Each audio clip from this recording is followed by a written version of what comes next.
Die Proklamation des Kölner Dreigestirns 2017. Das größte gesellschaftliche Ereignis der Stadt. Mit den größten Karnevalskünstlern und großen Überraschungen. Liebe deine Stadt. Unter dem Sessionsmotto: Wenn wir uns pensen, sind wir von der Söck. Herzlich willkommen zur Proklamation des Kölner Dreigestirns 2017. Die Kinder stehen in dieser Session im Mittelpunkt.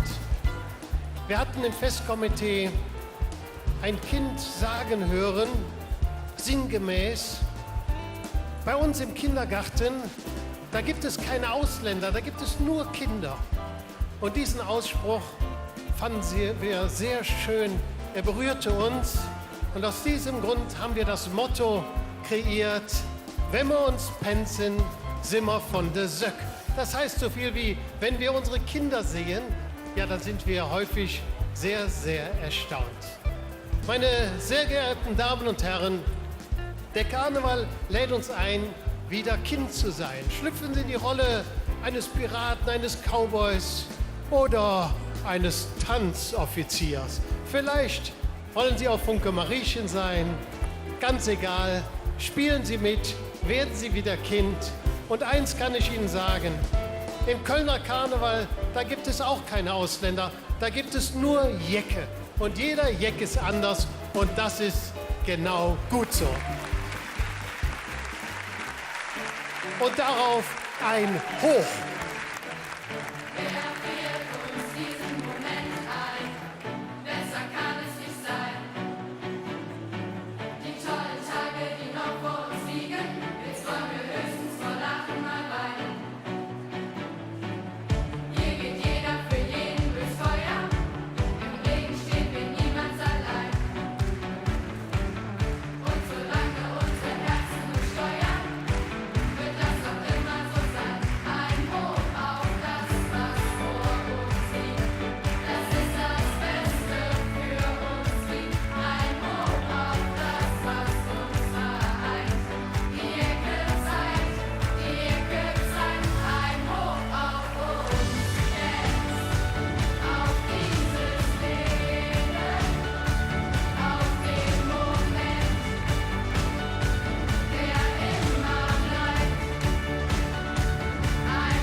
Heute erfüllen wir 3 Männern ihren Traum.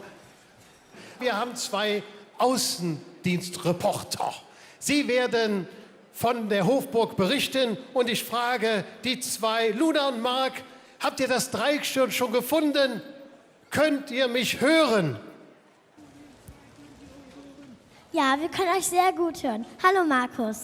Und natürlich guten Abend alle in Gürzenich. Wir stehen hier vor der Hofburg des Kölner Dreigestirns 2017. Da oben hängt ein Schild mit den Namen Prinz Stefan I., Bauer Andreas und Jungfrau Stefanie.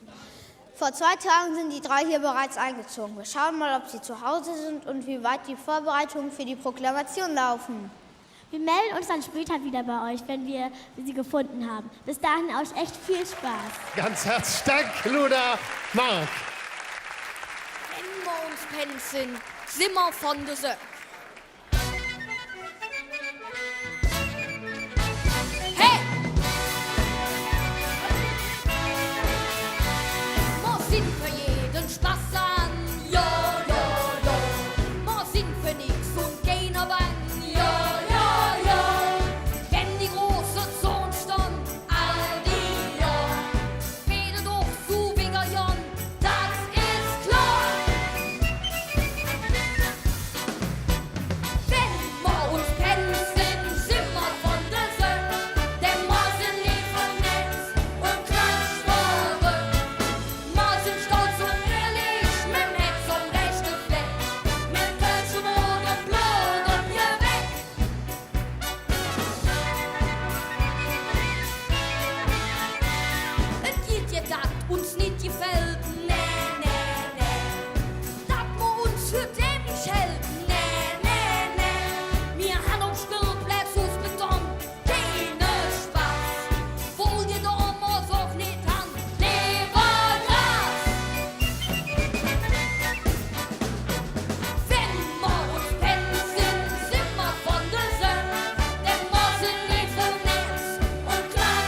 Ja, meine sehr geehrten Damen und Herren, schöner kann man doch eine Prinzenproklamation nicht beginnen.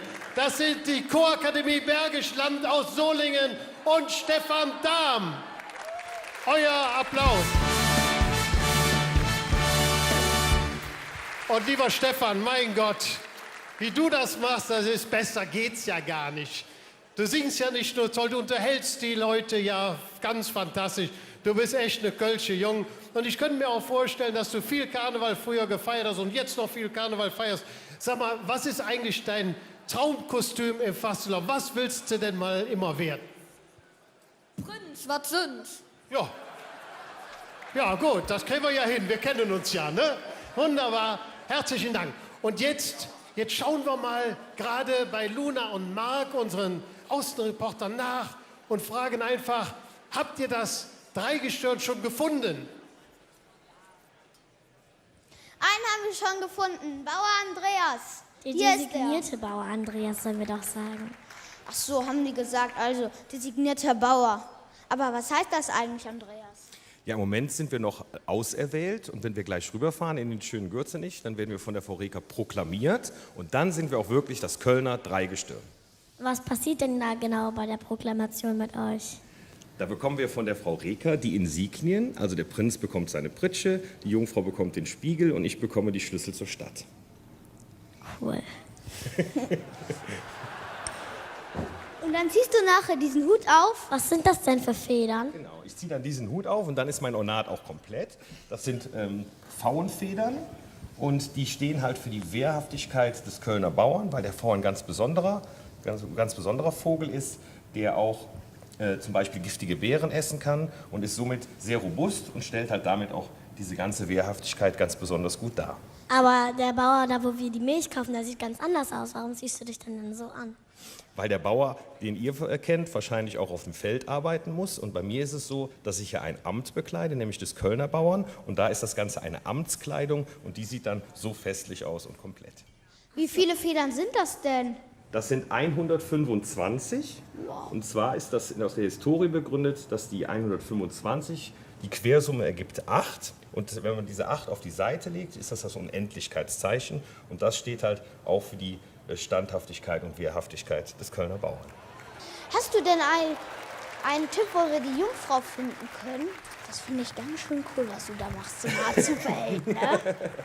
Also die Jungfrau ist wahrscheinlich, müsst ihr jetzt da vorne mal rausgehen und dann geht ihr da runter und da ist unser Schminkzimmer. Ich glaube, da werdet ihr die finden. Okay, dann gehen wir mal schauen. Vielen Dank für alles und viel Spaß euch. Wir melden uns dann gleich wieder. Bis dann.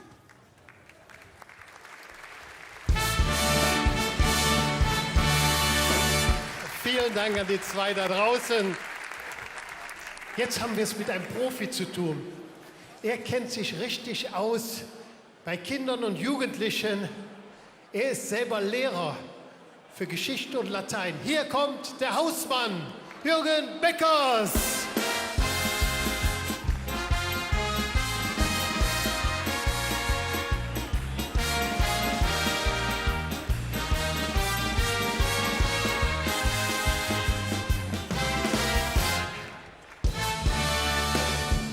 Abend zusammen!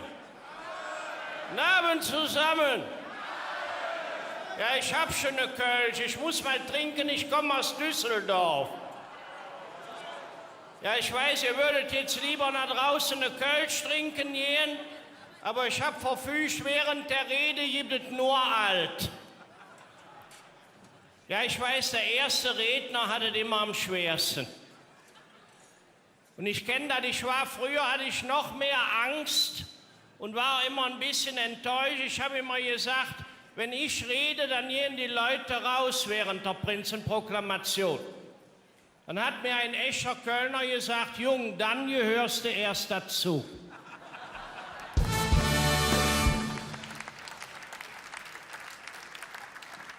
Wenn sie während der Pripro rausgehen, das ist wie Standing Ovations.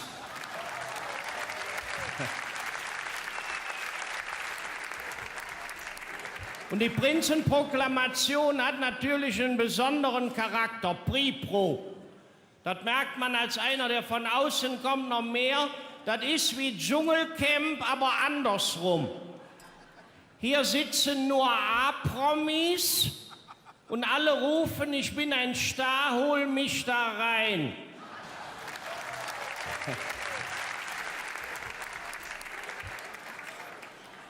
Proklamation, wir sind ja hier in gebildeten Kreisen, kommt von proklamare, öffentlich ernennen, öffentlich verkünden.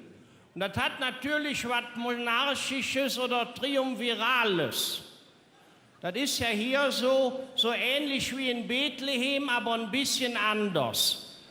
3 ziehen feierlich ein, jeder Ochs und Esel will dabei sein. Und sie werden vom Christkind angesagt.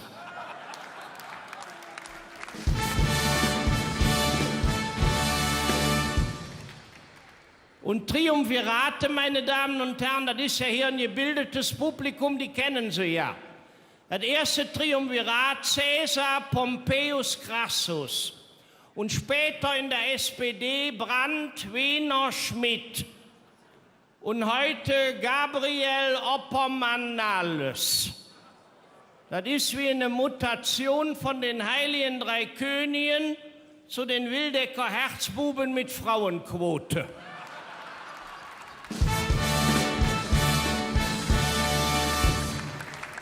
Und das Motto heißt, wenn wir uns Pens sind, sind wir von de Söck. Wenn Sie mal aufs Tafelbild gucken, sind einmal mit 2 N und einmal mit einem N. Einmal von sehen und einmal von sein. Wenn unsere Pens das kapieren würden, wären wir von de Söck.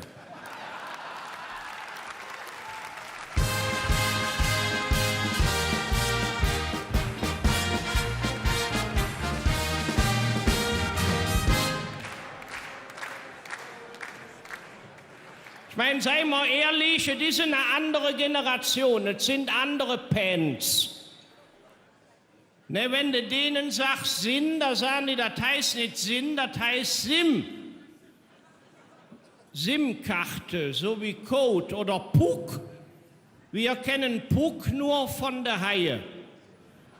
Die kennen Hai nur als Tag. So begrüßen die sich, die hören auch zu, wenn sie den Kopfhörer raus haben. Und meine Damen und Herren, Sie sind ja alle Eltern oder einige vielleicht auch Großeltern.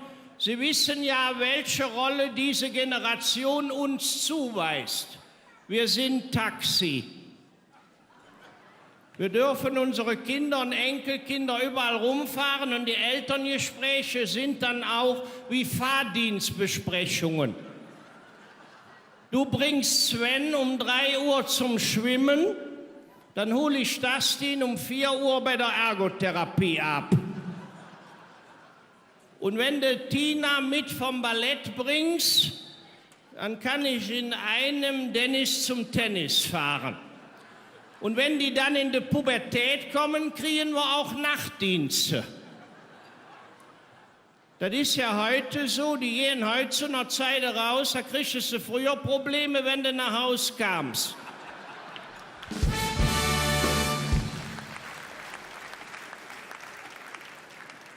Und du darfst dann ab 11 Uhr die Clubs auf den Kölner Ringen abfahren. Und als Dankeschön darfst du nachts um 4 Uhr bei Meckes einen Coffee to go trinken. Und dann sagen die Kinder, Alter, das hast du dir wirklich verdient.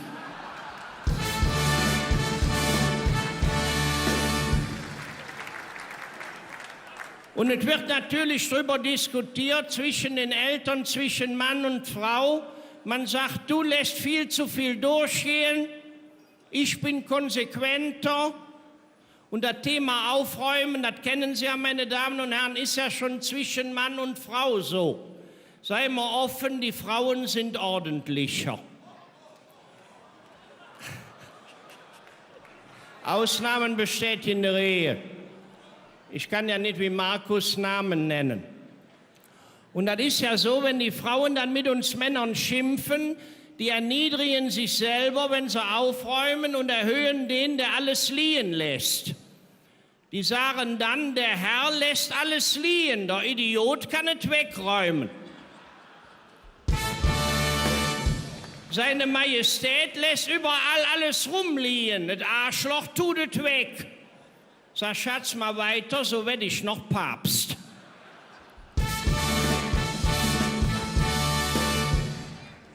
Das ist eine ganz andere Generation, meine Damen und Herren. Aber die haben das schon raus, die haben den Durchblick. Die sagen dann untereinander, die Jugendlichen und Kinder in bester Kölscher Klüngelmanier, lass doch Mutter, du kennst doch Frauenalter. Gib ihr das Gefühl, dass sie der Checker ist, dann kriegst du bei der genauso viel gelevelt wie bei Papa, der es ja nicht merkt. Und diese Generation kommt bald an die Macht. Wie Grönemeyer sagt, Kinder an die Macht. Und das leben wir ja bald auch im Karneval. Denn, meine Damen und Herren, Markus Ritterbach tritt zurück. So war es vorgesehen. Er tritt zurück mit 53 Jahren. Das ist ein Alter, wo früher Kölner Karnevalisten beschlossen, in 10 Jahren werde ich Präsident vom Festkomitee.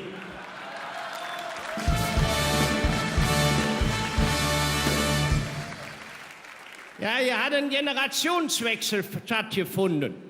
Köln ist ohnehin beim Wählen weiter und intelligenter. Selbst als Amerika. Hier hat die Frau gewonnen.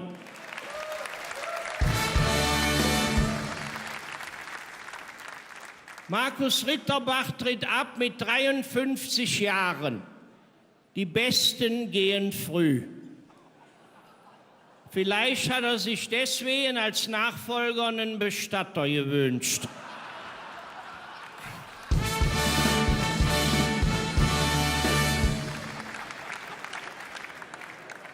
Es ist sein ausdrücklicher Wunsch, er möchte einen Bestatter haben als Nachfolger.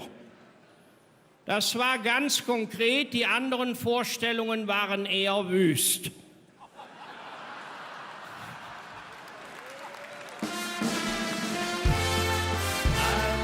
Alle in den Himmel, weil wir so brav sind. Und er sagt, ich lass gern euch rein. Ihr wart auf Erden schon die reinsten Engelein. Aber es ist ja häufig so, gerade bei jüngeren Leuten, vielleicht ist dieser Rücktritt der Eintritt in eine neue Karriere. Vielleicht sogar als Wiedergeburt. Markus Ritterbach ist ja auch eine der tragenden Säulen beim FC. Vielleicht wird er wiedergeboren, nur nicht als Hennes der Neunte. Nein, aber so wie er das im Fastelovend gemacht hat, wird er das auch beim FC machen.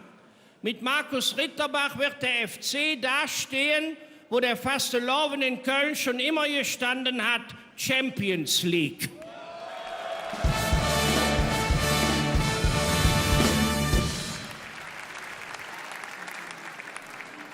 Und meine Damen und Herren, liebe Närrinnen und Narren, gerade im Moment in dieser Lage ist natürlich die Frage, darf man in einer solchen Weltlage, gerade im Hinblick auf die Pens, Fastelovend feiern?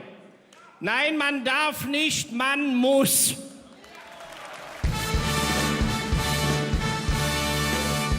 Gerade jetzt muss man Karneval feiern, wenn alle Miesmacher jähen uns stehen, möcht ich zu Fuß nach Köln gehen.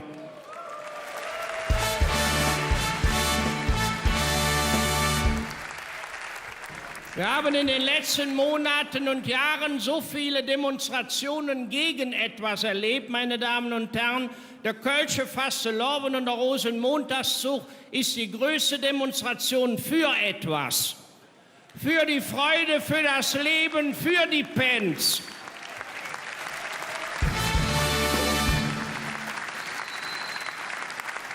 Wenigstens im Fastelovend sehen wir die Welt wieder mit Kinderaugen so wie früher, könnt ihr euch noch erinnern, in der Augsburger Puppenkiste.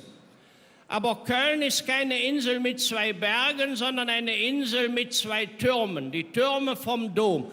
Eine Insel mit 2 Türmen von dem großen alten Dom ist das Herz vom Fasteloven an dem großen breiten Strom.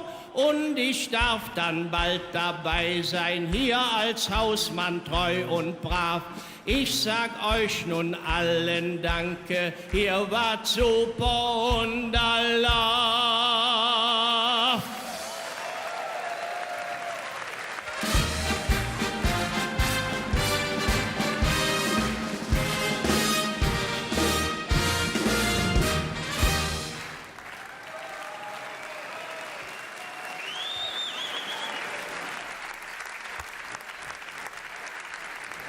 Ruft mir aus auf ihn, ein dreifaches Kölle! Kölle! Kölle! Jetzt schalten wir nochmal in die Hofburg. Luna und Marc, ich glaube, ihr habt die Jungfrau jetzt gefunden. Ja, genau, Markus. Der Bauer hatte genau recht, wie es sich für eine Frau gehört beim Schminken. Hallo, Stefanie. Hallo. Sag das normal. Hallo. Du hast aber eine ganz schön tiefe Stimme für eine Frau. Ist ja auch ein Mann. Ach so? Aber ziemlich gut geschminkt dafür, dass du keine echte Frau bist. Aber warum eigentlich nicht? Das ist in der Tradition so gewachsen. Der Karneval kommt ja aus einer relativ alten Zeit und da durften die Frauen damals leider noch nicht so mitfeiern. Und die Rolle der Jungfrau wurde dann schon seither von einem Mann besetzt und das ist bis heute so geblieben. Ziemlich interessant. Bei der Proklamation bekommst du gleich einen Spiegel, oder? Also wofür ist der genau da? Ja, der Spiegel, das ist meine Insignie, der ist dafür da, dass ich eben selber mich sehen kann und ich kann aber auch den anderen Jecken den Spiegel vorhalten, damit sie eben auch ihr wahres Gesicht sehen können, damit man eben das eben reflektiert, was man sagt und was man tut. Meine Mama braucht immer eine Stunde morgens im Bad, bis sie fertig ist. Wie lange brauchst du? Also als Jungfrau brauche ich genauso lange wie deine Mama. Hast du einen Tipp, wo wir den Prinzen finden können? Den Prinzen, den findet ihr da, wo es was zu essen gibt. Der hat immer Hunger. Vielleicht kein Essen könnte ich auch. So, ja, okay. Aber wir gehen trotzdem im Restaurant und gucken, ob wir den Prinzen da auch finden können. Bis dahin gehen wir zu dir, Markus. Dankeschön. Herzlich willkommen, Erzbischof Rainer Maria Kardinal Wölki. Wunderschön, dass Sie da sind. Ihr Applaus.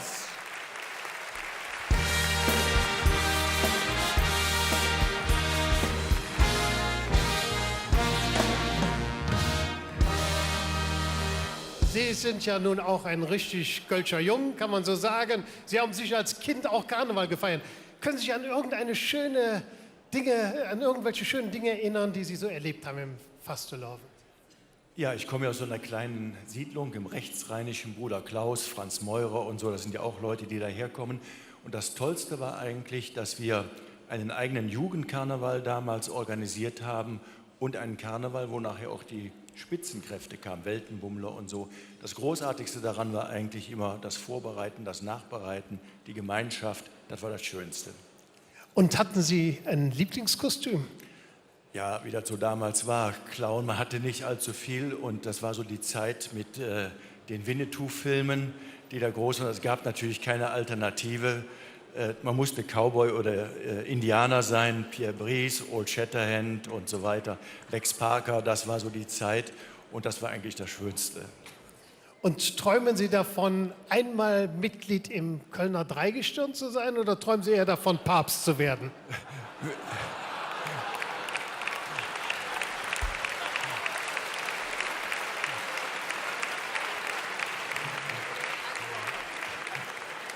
Das ist mir ehrlich gesagt beides zu jeck und ich bleibe.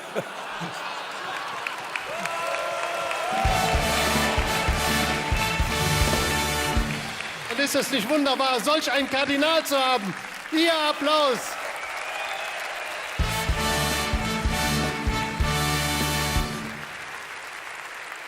Viele Menschen träumen hier in Köln davon, einmal im Dreigestirn zu sein und Lassen Sie sich nun von diesem Traum ein wenig verzaubern. Dankeschön.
Wenn du din Benzys beste Wunder sagt.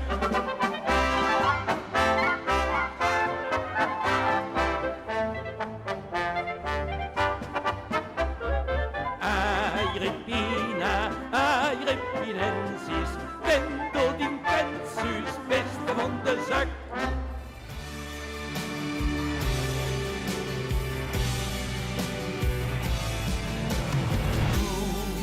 Bist die Stadt, ob die mal hier stand.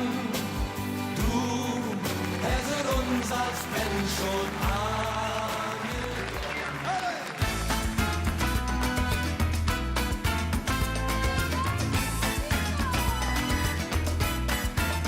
mit Göllemann-Bötchen, mit Musik und Trönchen, haben wir mit allem Mann, mit Dixie am Hörnchen.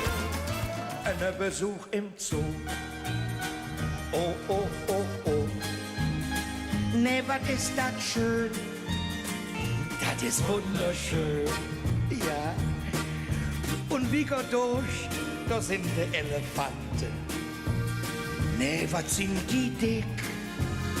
Oh, die sind dick.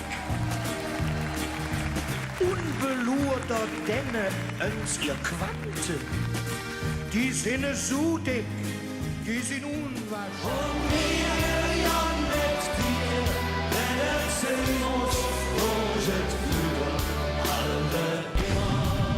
Zu dir, FC Köln. Wir schwören dir, Heer, Treu oder Bier. Wir schnappen zu dir.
Meine Damen und Herren, das Schattentheater Die Mobiles. Wunderbare Theaterkunst, die ihr hier vorführt. Wir sind begeistert.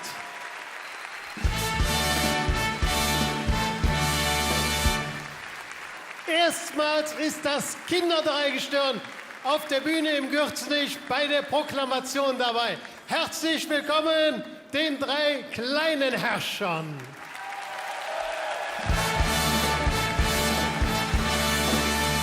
Und ich darf sie Ihnen kurz vorstellen. In der Mitte, das ist der Prinz Konrad I., Konrad Laschet.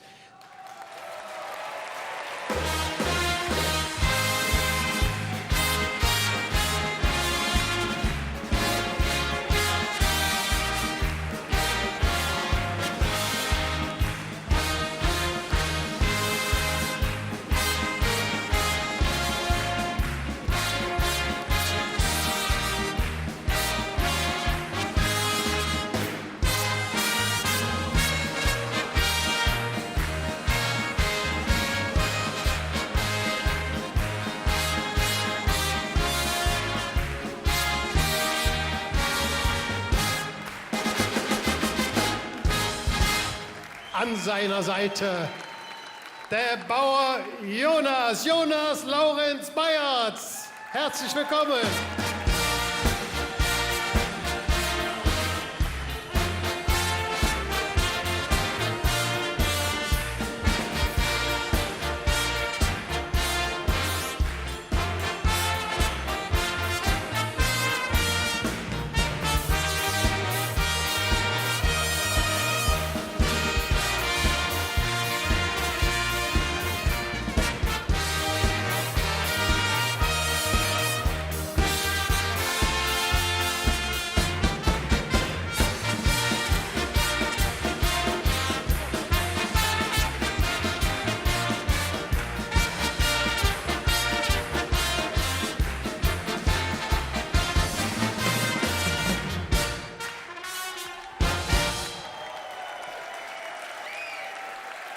Und wirklich das Schönste, was der Kölner Karneval zu bieten hat, steht hier.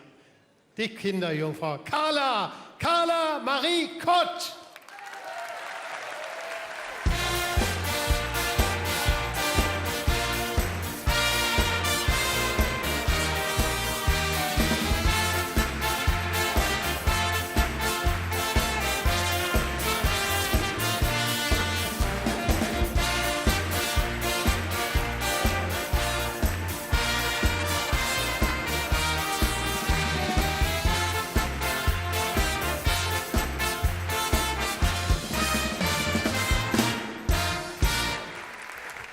Ihr seid diejenigen, die alles bestimmen dürfen. Und was was bestimmst du denn jetzt einfach mal? Du darfst das ja jetzt.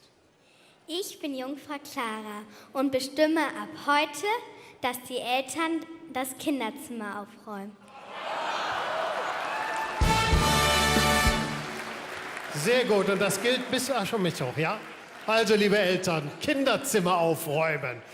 Ja, Jonas, hey, der Bauer Jonas darf auch bestimmen, ist ja wohl klar. Jonas, was bestimmst denn du? Dass wir in Köln ab jetzt ab 11 Grad hitzefrei bekommen und in Düsseldorf ab 40 Grad. So sei es. Konrad, jetzt sind wir aber gespannt, was du denn so bestimmst. Ich, Prinz Konrad I., verfüge, dass ein riesiger Applaus für eine Person, die im Karneval so viel für uns Penn tut. Und die heißt Markus Ritterbach. Applaus!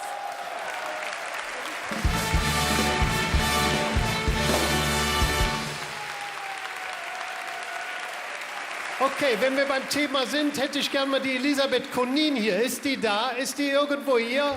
Die Frau, die seit Jahrzehnten den Kinderkarneval hier nicht nur fördert, sondern gestaltet. Ich kenne keinen Karnevalisten und keine Karnevalistin, die so engagiert, so voller Ehre und, ja, möchte sagen, Liebe die Kinder betreut.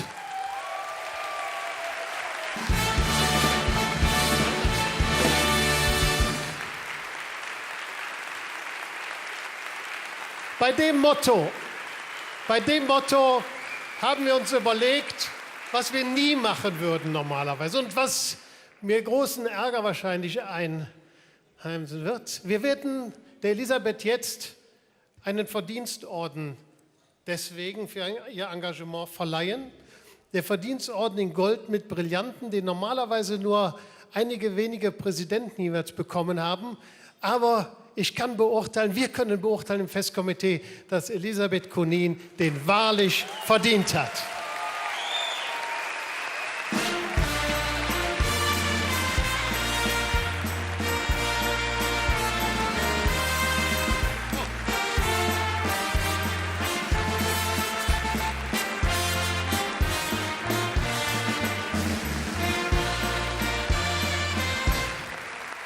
Rufen wir aus auf das Schattentheater, die Mobilis, auf das Kinderdreigestirn, auf Elisabeth Konin, ein dreifaches Kölle! Das Schattentheater, die Mobilis, das Kinderdreigestirn. Wunderbar. Und jetzt gucken wir nochmal, was Luna und Marc so machen. Sag mal, wie läuft's in der Hofburg? Hallo aus der Hofburg. Wir sind hier auf dem Weg zum Prinzen. Er soll in irgendeinem Restaurant sein. Wir gucken uns mal um. Guck mal, hier ist einfach. Entschuldigung, wissen Sie, wo sich momentan der Prinz aufhält? Ja, kommt mal mit. Mal gucken, ob der Prinz aufgeregt ist, weil alle warten ja schon auf ihn. Sehr geehrte Präsidentinnen, Hallo, oder besser Köller-Love. Köller-Love, hallo. Wer seid denn ihr? Wir sind zwei Reporter und wir sind live auf Sendung im Gürzenich. Oh, hallo Gürzenich. Was machst du denn da? Redest du mit dir selber? Man könnte das wahrscheinlich vermuten, aber ich probe gerade noch mal meine kurze Ansprache gleich, dass ich meine Rede noch mal durchgehe. Und ich habe ganz große Schwierigkeiten, den Anfang zu finden. Ich sage immer heute, sehr geehrte Damen und Herren, liebe Freundinnen, liebe Freunde, sehr geehrte Präsidentin. Warum machst du es denn so anstrengend und überlegst so viel? Sag doch einfach, leb fast Lebensfreunde. Hey, das ist mal cool. Super Idee. Und warum hast du eine Banane in der Hand? Ja, ich wollte es möglichst echt hier üben und das soll jetzt meine Pritsche darstellen, die ich ja gleich überreicht bekomme von der Frau Oberbürgermeisterin. Eine was? Meine Pritsche, das ist so das Zeichen, das Symbol für die Macht, die ich dann über die Narren hier in Köln habe. Wie geht's dir denn so kurz vor der Proklamation? Die ist ja gleich. Bist du nervös? Auch ein Stück weit gesunde Nervosität ist sicherlich vorhanden, ja. Aber du schaffst das, ne? Ich will es hoffen. Also ich bin auch davon überzeugt, aber das werden wir gleich sehen. Dann drücken wir dir mal die Daumen, dass alles gut geht und du deinen Text nicht vergisst. Ja, das ist sehr lieb von euch. Danke euch. Viel Spaß dir. Wir gehen dann auch mal runter und wir warten dort noch auf euch. Wir melden uns dann wieder, wenn die 3 losfahren. Tschüss.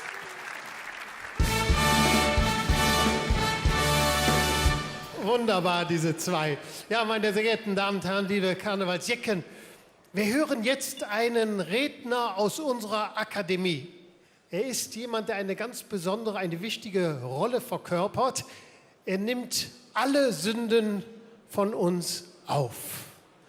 Traditionsgemäß wird der Aschermittwoch verbrannt als Strohpuppe. Hier ist der Nubbel.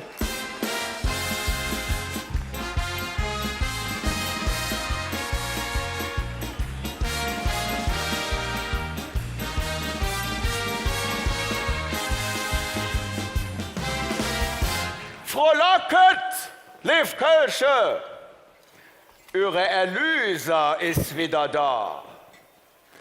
Für ihr Biestereie lass ich mich jedes Jahr verbrennen.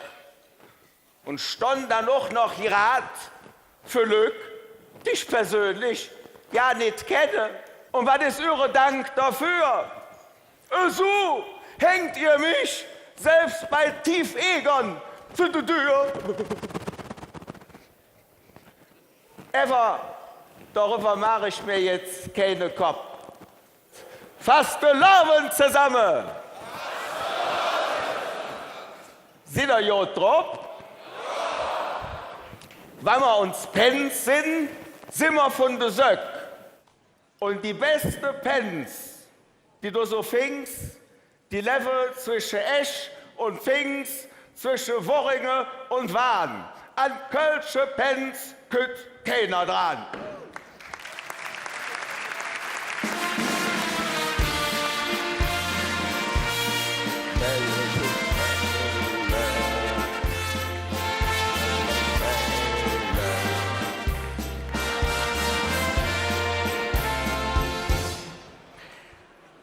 immer sauber, leis und still, dun auch alles, was man will, höre quasi ob et Wort, mache dabei nix kaputt, du nit beddele, nit bocke, niemals für'n Computer hocke, kurzum, sie sind das bravste ob der Erd, bis dat se kütt, die Pubertät.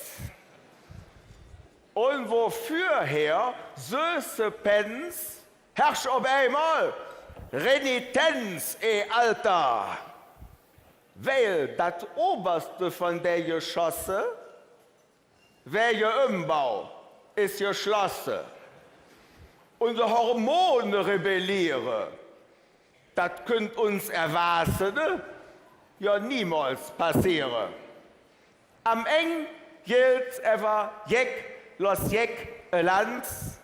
Eine echte Jeck ist im Hetze immer eine Panz.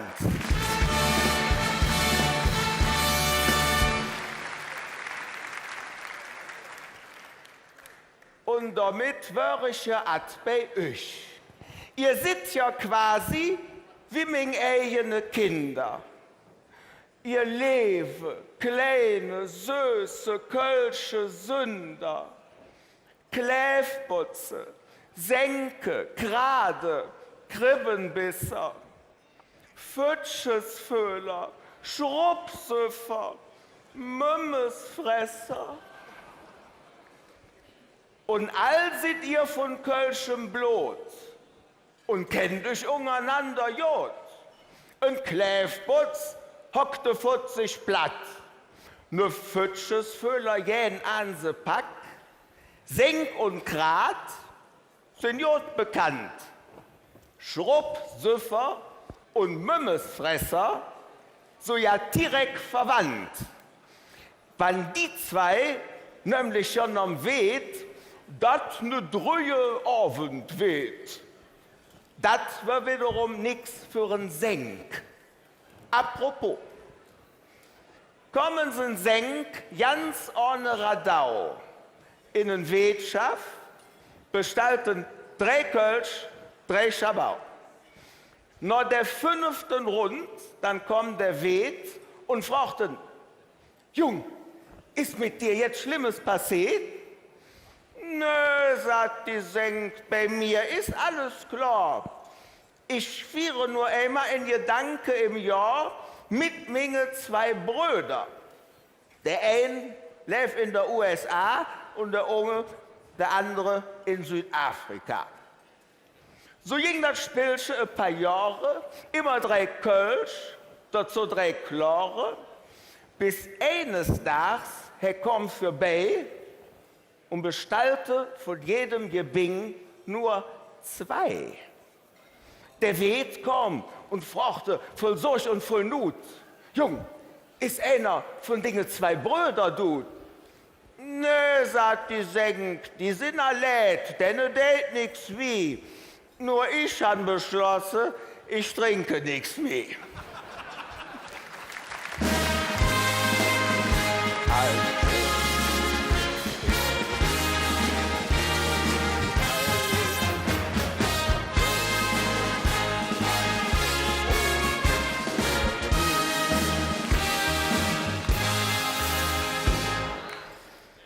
Aber ich will ja nicht nur von euch erzählen. Sprechen wir auch uns über uns Heimat, et Hillige Köln. Köln 2050, schönste Stadt auf der Welt. Die Oper ist gerade fertiggestellt. Und als sie bei der Premiere han all grad gesessen, haben sie gemerkt, oh Gott, wir haben die Bühne vergessen. Aber zack, eine kölsche Lösung für das Provisorium. Machen wir draus ein 13. Kino vom Synodom. Silvester am Bahnhof wurde Trinke in Geschenk. Es wird jetzt nur noch von Frau Peters persönlich Nafri-Cola ausgeschenkt.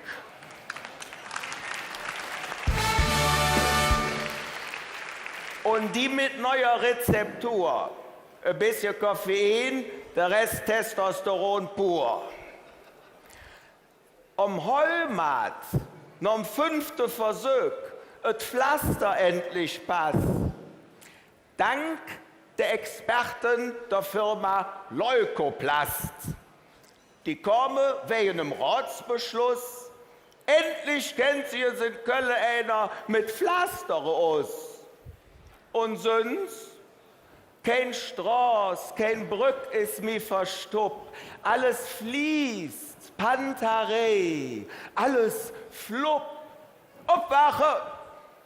Wir sind in Köln. Und was das bedeutet, das wissen wir all ganz genau. Nämlich, ich stand im Stau. Genau. Wann ich mich zau, komm ich vielleicht nach uns nach Hus zu Penz, zu Hung und Katz und Frau, ich stand im Stau. Hilau, morgen mach ich blau, ich will mich rau, ob ne Schabau und der am besten für lau, ich stand im Stau. Ich han das Gefühl, ich bin ja der Einzige, der am Arbeiten ist. Kann das Sinn?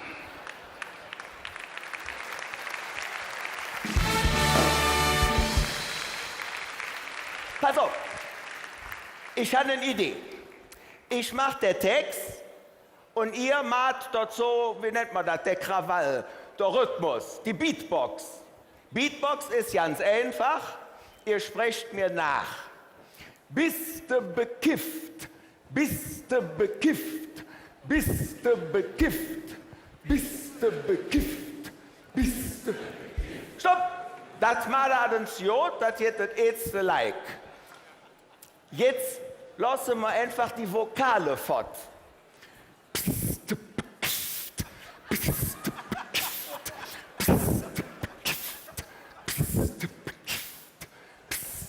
Stopp! So, und das machen wir jetzt zusammen, einfach nur beim Refrain. Ihr macht die Beatbox, ich mach den Text. Refrain. Ich heb 2 für. 7, 9. Ich stand im Stau. Genau. Wann ich mich zau, komm ich vielleicht noch ins Hus zu Penz, zu Hung und Katz und Frau, ich stand im Stau. Hello, morgen mach ich blau, ich will mich rau, ob ne Schabau und der am besten für lau, der Ring ist... Stopp! Jetzt wird die Strophe. Der Ring ist brick, das ist schick, nur wat ich ja nicht lick, willst du uns ob die Schell sick, dann ist die Wick, dat brucht zick, die einzige Sache im Ivie Stau, von der ich ob der Zobrück schwärme, sind die blecke Pfütsche in der Claudius-Therme, ich stand im Stau, genau. Wann ich mich zau, komm ich vielleicht noch uns noch Hus zu Penz, zu Hung und Katz und Frau, ich stand im Stau. Hello, morgen mach ich blau, ich will mich rau, ob ne Schabau und der am besten für lau, ja und der Hebe die Hip Hip und der Hebe die Hop. Der Hanestraß ist wiederens total verstoppt, han die dann all kennt so Hos, min Geduld ist perdu, zig 5 Stunden für der Düxerbrück, Regen nie war plü, ich kann nicht mehr, ich stand im Stau, au, au, au, au, au, au, au, au, zack, zack, zack.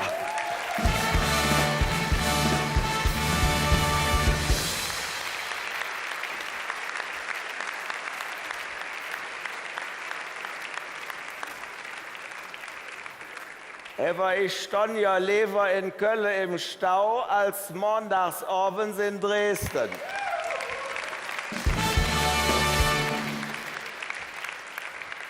Da treffen sich nämlich einmal in der Woche Lück, die haben im Kopf ein Loch.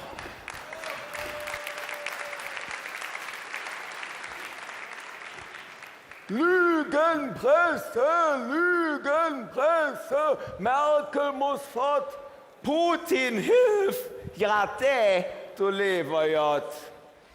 Da kann man einen Sinn, dass es ja nichts bringt, wenn eine Pimmock anzudenken fängt.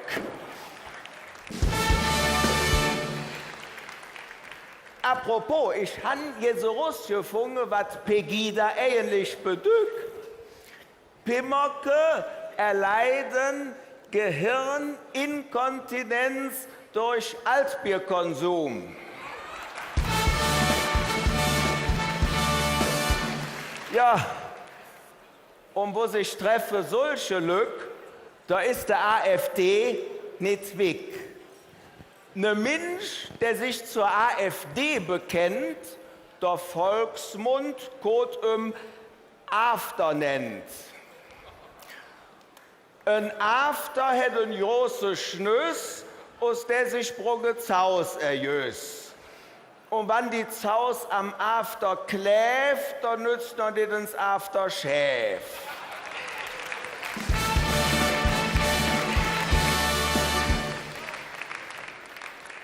Hätt wie ein After AIDS, weil die Verzung inne Weich und usse Brung und kütt so wie beim Bachmanns Lutz, nur heiße Luft ist das eine Afterfood. Eigentlich ist so ein ganze Baillage, wie man in Köln sieht, ja für der Apropos. Sie sind ja auch für das Burka-Verbot. Ich persönlich finde einen Burka ja gut. Und auch modisch nicht verkehrt. Es kommt halt drauf an, wer sie so dreht. Stoppt man zum Beispiel Frau Peters oder Frau Petri da erinnern, stünd das denn gut. Nur müsste da noch schaldig sein. Nun ist ein Burka ja eigentlich ein Sack, in der die Frau Lückwede ingepackt. Was es noch nicht gibt und was noch fehlt, das ist die Burka für der Kerl. Ich stelle mir das so vor, mit Beschriftung, Hochglanz oder Lack, Kölsch formte diesen schönen Sack. Und wie schön wäre es ob der Äd, wenn man Menschen Knallkopf einfach in Sack gedät. Da hätte man viel Rau und Friede, tät uns das bringe, da kann ich euch all ein Litanei von singe. Die Gemeinde tät antworte mit dem Ruf, Tonobelo, Tonobelo, Kanister in Delirio. Wir singen gemeinsam. Tonobelo, Tonobelo, Kanister in Delirio. In je Sack weht zuerst der Sultan Erdogan.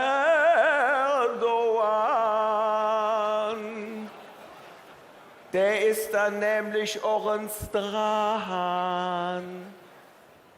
Jede, der im Weze frech, stopp her ja direkt in de Blech.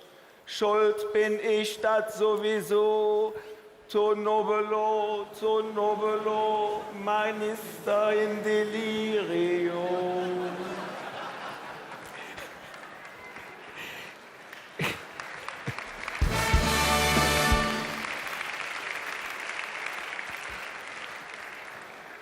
In je Sack wird auch singen neue Freund, Zar Wladimir, der jeder kennt, als lupereine Demokrat.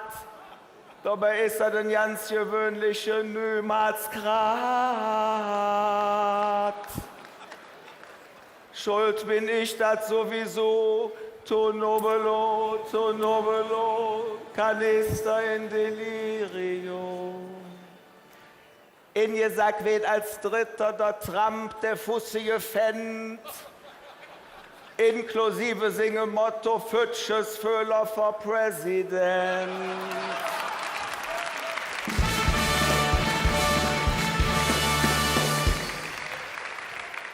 Man hätt ja jetzt Angst, du Leverjott, hoffentlich bliefe wenigstens dem Angie von der Furt.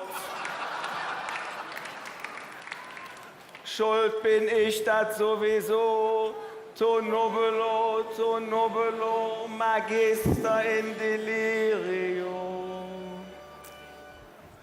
Aber der Trumpse Fuß, der schlechte sind, er wird ja jetzt der falsche Präsident.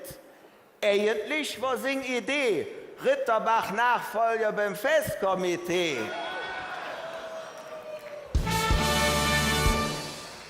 Aber Gott sei Dank kommt das jetzt nicht mehr in Frage. Schwartlappe haben wir in Köln nämlich nur wirklich genug. Aber eine Sache, die wird so schön. Die 3 Tütennügel zusammen in einem Dreieck stehen. Das macht dann einfach nur einen Sinn mit Alice Schwarze als Prinzenführerin.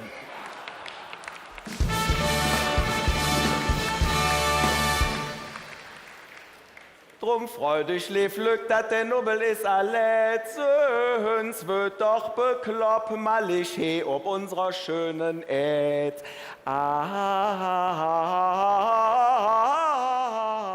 Ajuja.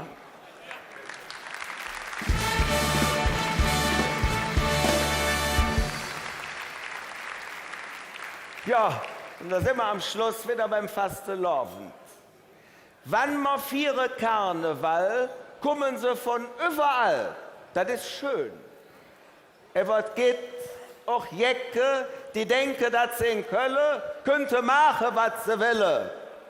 At morgens stehen die Risse voll vom Schabau und Raderdoll, ob Pimmockskölsch ihr Lädscher Gröle, uns Fraulich an der Fötsche Föhle und denke, das wär hier normal und unsere Domen Urinal. Aber nee, das ist keine Karneval.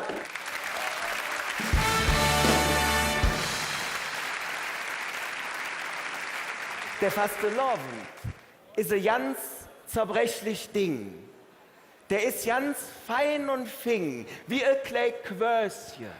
Und deswegen muss man ihn schützen, Häje, Flähe. Man darf viel jecke Sachen machen. Man darf tanzen, bützen, kriechen, lachen, schlatt Kuckelebaum, mat Stippefütsche. Platz dafür hat er im kleinsten Hütsche. Im Zweifel ever. Im Falle eines Falles, denkt immer dran, man darf nicht alles. Und wenn er das befolgt, ja und ich durch Feuer und Flamme für euch mir lebe, kleine, süße, kölsche Sünder, eure Nubbel, Fastelovend zusammen.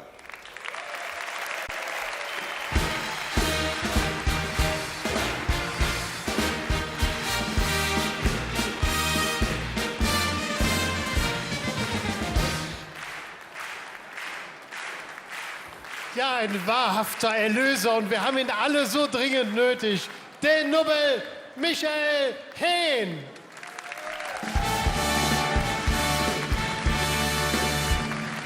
Rufen wir aus auf ihn, ein dreifaches Kölle. Michael Hehn. Festkomitee. Und jetzt schalten wir noch mal raus. Luna und Mark. Wie sieht's aus? Wann kommen die 3 endlich? Tschüss. Tschüss. Ja, Sie sind gerade ins Auto gestiegen. Ihr habt sie knapp verpasst. Also Sie müssten jetzt gleich losfahren, haben aber uns noch gesagt, dass Sie sich riesig auf euch freuen. Dann haben wir ja jetzt Feierabend, oder? Ja, haben wir. Aber schönen Abend euch noch. Und wir gehen damit zurück. Tschüss. Ich habe gehört, die sollen hier die Kamelle haben. Komm, wir gehen mal schießen. Ja, vielen Dank an euch beide. Das hört sich vielversprechend an. Ja, meine sehr geehrten Damen und Herren, ich bekomme gerade ein Zeichen, dass ich einen Herrn auch noch jetzt begrüßen soll und darf. Es ist, und wir haben Glück, beide Vizepräsidenten des 1. FC Köln sind hier. Es ist Toni Schumacher, der Vizepräsident des 1. FC Köln.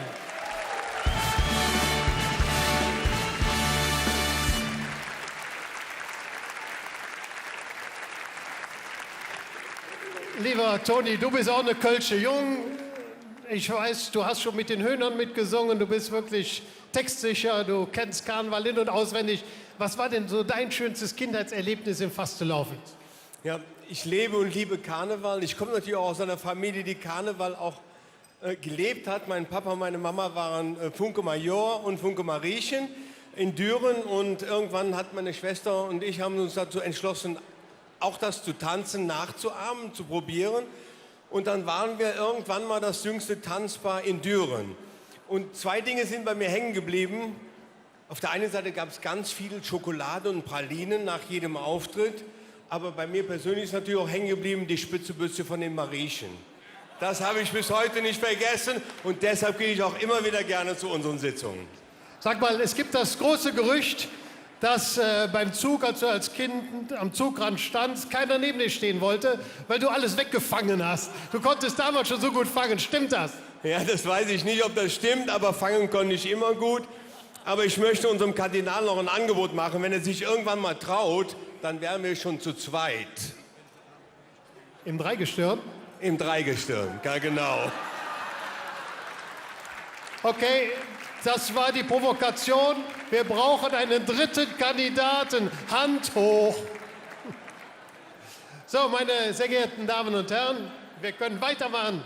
Ja, liebe Karnevalsfreunde, und wenn das Trömmelchen geht, da stehen wir all parat. Hier sind sie, zunächst mal mit ein bisschen Blödsinn, dann, wie gewohnt, hier sind die Räuber. Hey, die Räuber. Das Letzte.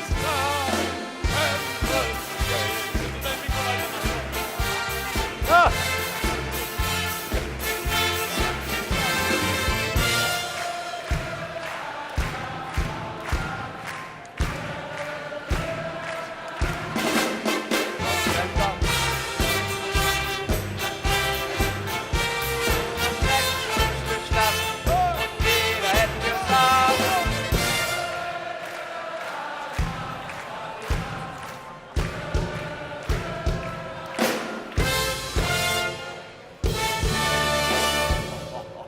Einen wunderschönen guten Abend, die Räuber grüßen euch. Geht es euch denn gut?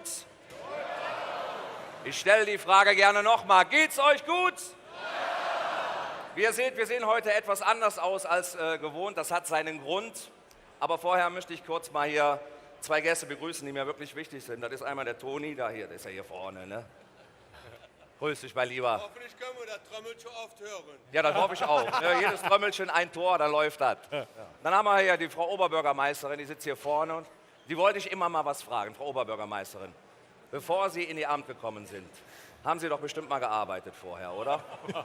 Ja? Das passt nämlich gut, weil wir haben, bevor wir Räuber wurden, haben wir auch gearbeitet, nämlich auf andere Art und Weise. Und das würden wir euch jetzt gerne mal vormachen. Der liebe Kurt hier zu eurer Rechten, der ist zum Beispiel gelernter Bierbrauer. Und, ach komm Jungs, lass uns die Leute einfach mal vormachen, das werden die selber sehen jetzt. 3, 4. Det ich nicht ob der Bühne schon, dann würd ich halt jetzt anderes tun. Det ich nicht ob der Bühne schon, dann würd ich halt wieder als Bierbrauer jon. Ich muss dann anschlagen in schöne Prost. Anschlagen in schöne Prost. 3, 4. Det ich nicht ob der Bühne schon, dann würd ich halt jetzt anderes tun.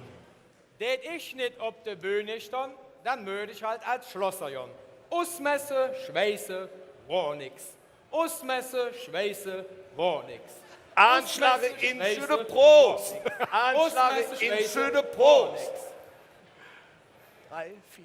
Det ich nicht auf der Bühne stand, dann würde ich halt jetzt anderes tun. Det ich nicht auf der Bühne stand, dann würde ich halt als Möller jon. In der Beumrühre Anstriche. In der Beumrühre Anstriche. In der Beumrühre Anstriche. Ausmesse, Schweiße, war nix. Anschlage in schöne Prost. Anschlage in schöne Prost. 3,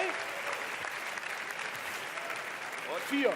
Der ich nicht auf der Bühne stand, dann würde ich halt jetzt anderes tun. Det ich nicht ob der Bühne stand, dann würde ich wieder als Postbügel jon. Anklemme, aufhebe, Tag, Frau Schmitz.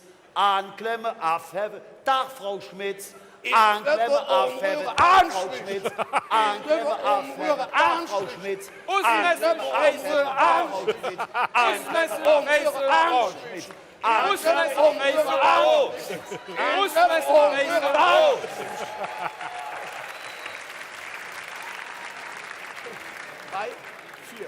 Der ich nicht auf der Bühne stand, dann würde ich halt jetzt anders tun. Det ich nicht auf der Bühne stand, da möchte ich als Kaminsfeier jon. In der Trüerlure Kaminkehre Ruststrecke. In der Trüerlure Kaminkehre Ruststrecke. Anklemme aufheben, da Frau Schmitz. Anklemme aufheben, da Frau Schmitz. Anklemme umrühren, Anstrich. Anklemme umrühren, Anstrich. Anklemme umrühren, Anstrich. Anklemme umrühren, Anstrich. Anklemme umrühren, Anstrich. Anklemme umrühren, Anstrich.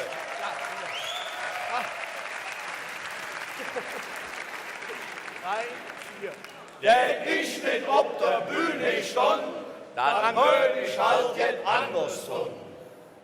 Det ich nicht auf der Bühne stand, dann würde ich halt als Kaufmann jon. Kaffee trinken, ausstrecken, inschlafen. Kaffee trinken, ausstrecken, inschlafen. Kaffee trinken, ausstrecken, inschlafen. Kaffee trinken, ausstrecken, inschlafen. Kaffee trinken, ausstrecken, inschlafen. Kaffee trinken, ausstrecken, inschlafen. Kaffee trinken, ausstrecken, inschlafen. Kaffee trinken, ausstrecken, inschlafen. Kaffee trinken, ausstrecken, inschlafen. Kaffee trinken, ausstrecken, inschlafen. Kaffee trinken, ausstrecken, inschlafen. Kaffee trinken,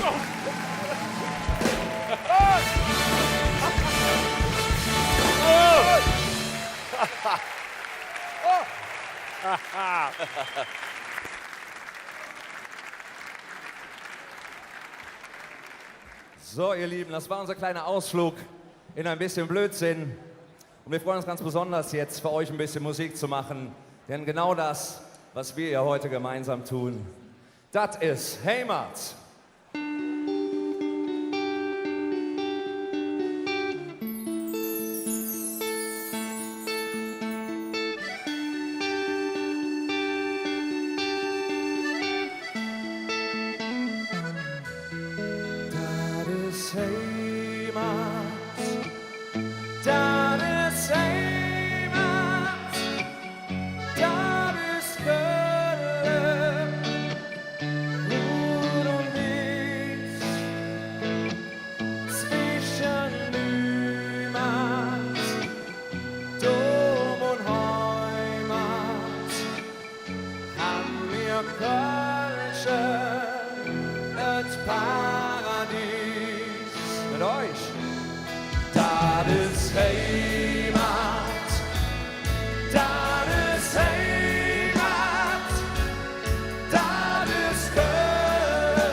Und der Ton sin Glocke schlägt, wo im Wind den Fahne weht, Rot und Wies, das haben wir jetzt, wo die Milche Kölsch verstand, wird die Sprache nie umgehen. Das Gefühl, wenn ich an Köln denk, kriegst du ein Lied geschenkt. Das ist Heimat, das ist Heimat, das ist Köln, Rot und Wies, zwischen Niemand, Dom und Heimat, haben wir Kölsche, das Paradies.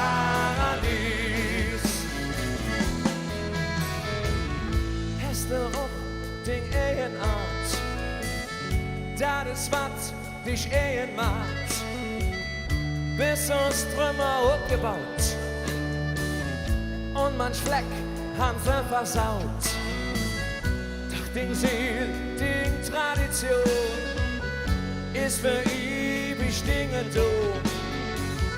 Du bist Kölner und eins ist ja wiss, du bist ein Paradies. Das ist Heimat, das ist Heimat, das ist Köln, Rot und Wies,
Und jetzt bin ich sehr gespannt, ob ihr alle mal die Arme nach oben strecken könnt. Komm. Bereit? Das ist Heimat.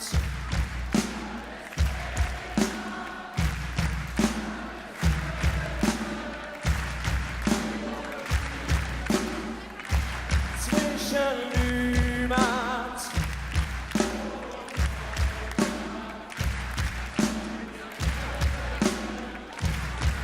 Ihr seid fantastisch. Kommt zusammen. Das ist Heimat. Das ist Heimat. Das ist Köln. Gut und dies. Zwischen niemand.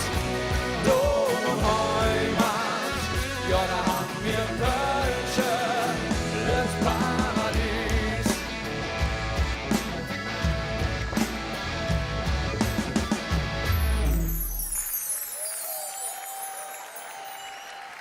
Ihr Lieben, das ist so schön, das ist so schön. Jetzt steht ihr alle so toll.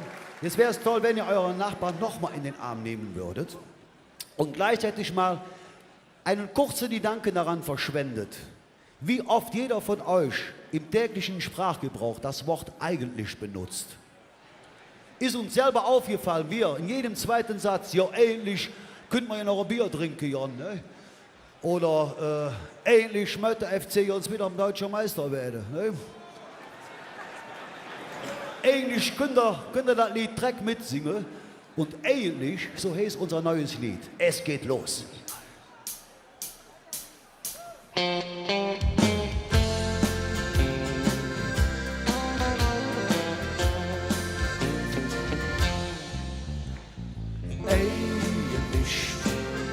wollte ich ja heim, eigentlich war jetzt für mich hey Schluss, ja eigentlich, wenn du nicht da wärst, dann ging ich jetzt brav nach Haus. Du hast mir schwer der Kopf verdreht, ich haltet kaum noch aus. Durch den Blick ist das passiert. Ich weiß, was jetzt noch kommen muss. Doch eigentlich wollte ich ja heim, ja. Eigentlich war jetzt für mich Schluss, ja. Eigentlich, wenn du nicht da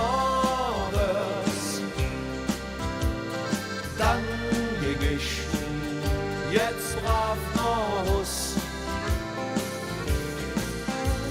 Jetzt koch mi Blut, mir jedes Jod und mir kütt in der Sinn. Warum soll ich dann immer brav und immer nur vernünftig sind? Ja, eigentlich wollte ich ja heim, ja. Eigentlich war jetzt für mich Schluss, ja eigentlich, wenn du nicht da wärst, dann ging ich jetzt brav nach Haus.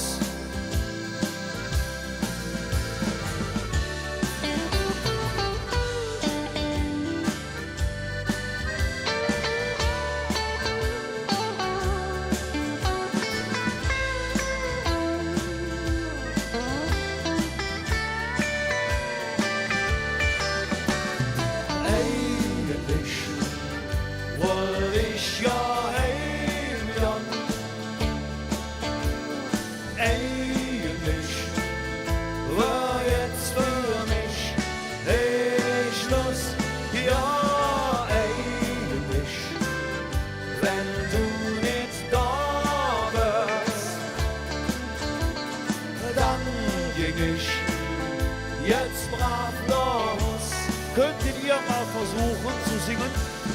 Eigentlich wollte ich ja eigentlich wär jetzt für mich hey ja wenn du nicht schön dann ging ich jetzt brav noch zusammen. Eigentlich wollte ich ja heim, eigentlich war jetzt für mich nicht Schluss, ja eigentlich, wenn du nicht da wärst, dann ging ich jetzt brav noch was. Ja, war eigentlich.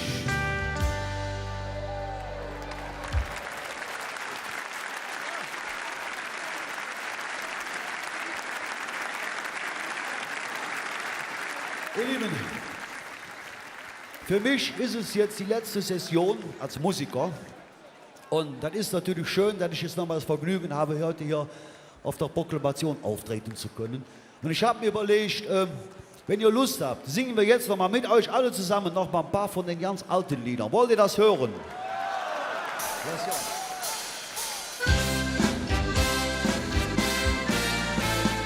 Schau mir in die Augen, ganz, ganz tief hinein. Und dann sag mir, kann denn Liebe Sünde sein? Schau in die Augen, was ich schon dabei. Alles, was geschehen wird, kann nur Schicksal sein. Alles, was geschehen wird, kann nur Schicksal sein.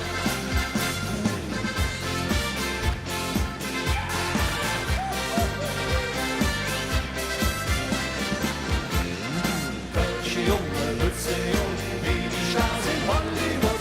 Mensch, Röttchen, her zu mir, denn du willst sich zeigen dir. Welche junge Lütze jung, wie die Stars in Hollywood. Ach, Marie, rutsch doch jetzt her, Lütze ist nicht schwer. Welche junge Lütze jung, wie die Stars in Hollywood. Mensch, Röttchen, her zu mir, denn du willst sich zeigen dir. Welche junge Lütze jung, wie die Stars in Hollywood. Ach, Marie, rutsch doch jetzt her, Lütze ist nicht schwer. Op den Markt stond die Uhren, dicker Eier, Fuhle, Brumme, lange Mohren. Und die Lück sind am Luren. Und die Eier, und die Brumme, und die Mohren. Ich verlor die ich verlor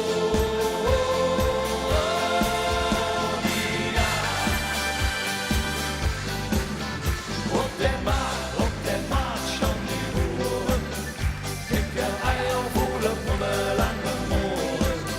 Und die Lück sind am Luren. Und die Eier, und die Brumme, und die Mohren.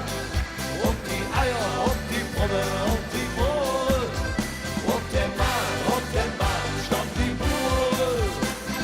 Ja, was wären die Männer ohne Weiber, ohne diese wohlgeformten Leiber? Ja, dann gäbe es auch kein Paradies, denn Adam war es glücklich, als sich Eva sehen ließ. Ja, was wären die Männer ohne Weiber, ohne diese wohlgeformten Leiber? Ja, dann gäbe es auch kein Paradies, denn Adam war es glücklich, als sich Eva sehen ließ. Denn Adam war es glücklich, als sich Eva sehen ließ.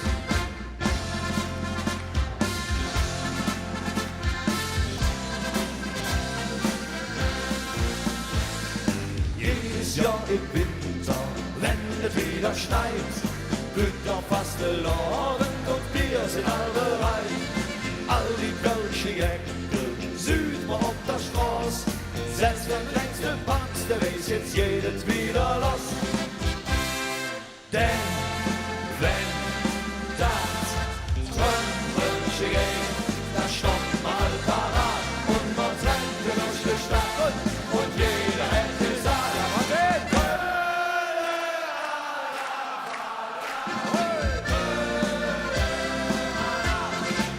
Denn wenn das Trömmelsche geht, da stoppt mal parat und man trennt durch die Stadt und jeder hätte gesagt, hey!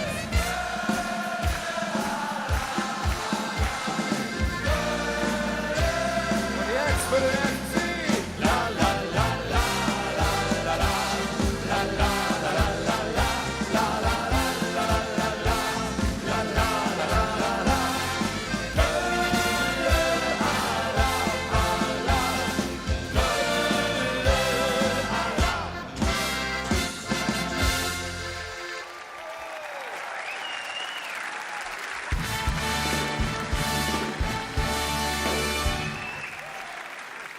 Ja, meine sehr geehrten Damen, die Räuber mit einem Nachwuchskünstler habe ich gesehen. Wunderbar. Toni Schumacher als Verstärkung oder?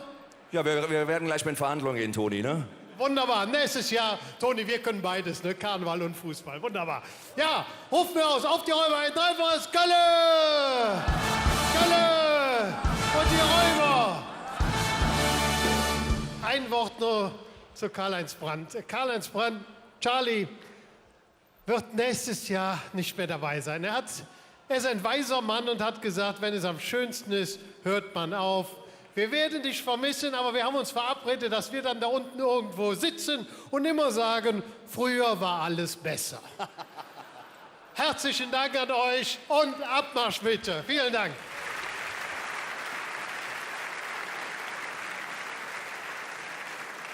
Ja, meine sehr geehrten Damen und Herren, Kinder haben so ihre eigene Perspektive.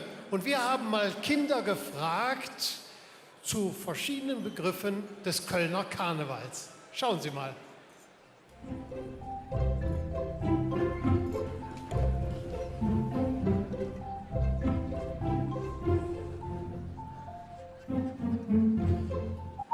In Karneval, da schreien immer alle Kölner Alaf. Aber keiner weiß, was das bedeutet. Es gibt ganz viele tolle Lieder und Musik. In Köln gibt es immer einen Rosenmontagszug. Und dann hat man eine Tüte und dann werden Süßigkeiten geworfen und dann kann man die auffangen und in seine Tüte tun. Von Süßigkeiten, wenn man zu viel von dem isst, kann man schwarze Zähne bekommen. Der Karneval beginnt am 11.11. Und hört unterschiedlich auf. Also es kann unterschiedlich sein, manchmal im Februar oder auch manchmal März. Aber es ist immer an einem Mittwoch. Weil dann der Muggel verbrannt wird. Und der ist an allem schuld. Das sind 3 Männer, Jungfrau, Bauer und... weiß ich nicht. Prinz. Es gibt ja welche, die verkleiden sich als Dreigestirn, einfach nur so. Es gibt welche, die kommen vom Staat als Dreigestirn. Und es sind jedes Jahr andere. Also der Prinz, der redet am meisten. Also vielleicht hat der auch keinen, mit dem er reden kann. Dann redet der da halt ununterbrochen, weil er sonst nicht so viel redet. Der Bauer, der beschützt die Stadt. Die Jungfrau hat so welche Klackerschuhe. Die muss sich immer schminken. Und die sieht eigentlich komisch aus. Also im Erwachsenen-Dreigestirn ist das ein Mann und im Kinder eine Frau. Weil früher war das auch schon ein Mann. Und dann haben die das einfach so gelassen. Also da wird der Prinz gewählt von dem, wo ich nicht weiß, wer das ist. Und dann bekommt der seine Peitsche. Ja, und dann übergibt die Bürgermeisterin oder der Bürgermeister von Köln den Schlüssel, den Spiegel und die Peitsche. Liebe Jecke, erhebt euch von euren Plätzen. Bitte alle applaudieren. Und nun empfangen Sie bitte das Kölner Dreigestirn 2017. Ja, besser kann man die Proklamation nicht ankündigen. Das war nicht Dingsda, sondern Prinzda. Gleich ist der Prinz da, zusammen mit der Jungfrau, dem Bauern und ihrem gesamten Gefolge. Vorneweg die sogenannten Plaggeköpp, Fahnen- und Standartenträger der Kölner Karnevalsgesellschaften. Das Dreigestirn 2017 gehört zu einer der ältesten Gesellschaften übrigens, der Narrenzunft von 1880. Die Jugendtanzgruppe der Kölner Narrenzunft. Herzlich willkommen dieser wunderbaren Tanzgruppe. Und ruft mir aus ein dreifaches Köln. Narrenzunft. Die Jugendtanzgruppe der Narrenzunft also auf dem Weg zur Bühne, wohin auch die Insignien gebracht werden. Der Spiegel für die Jungfrau, die Schlüssel für den Bauern und die Pritsche, nicht die Peitsche, wie vorhin so charmant formuliert, für den Prinzen.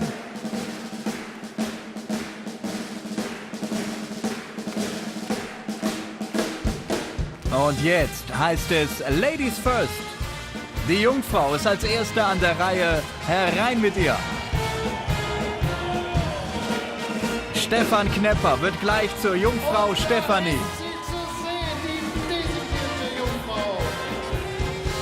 Jetzt Stefan Knepper, später mal die Jungfrau Stefanie. Ruft mir aus auf die designierte Jungfrau Kalle. Stefan Knepper, 46 Jahre, geboren in Köln. Von Beruf ist er Bestattungsunternehmer. Und die Prüfung zum Bestatter hatte er einst, wie soll es auch anders sein, an einem 11. im 11. abgelegt. Und zum Bauer wird gleich Andreas Bulich, 39 Jahre jung. Und er hat die allerbesten Voraussetzungen, Bauer zu sein. Schließlich ist er Sohn eines Landwirts. Da ist er, der designierte Kölsche Bauer. Er wird gleich proklamiert. Er ist Inhaber einer Versicherungsagentur. Kölle! Es bedeutet ihnen so viel, das neue Dreigestirn zu bilden.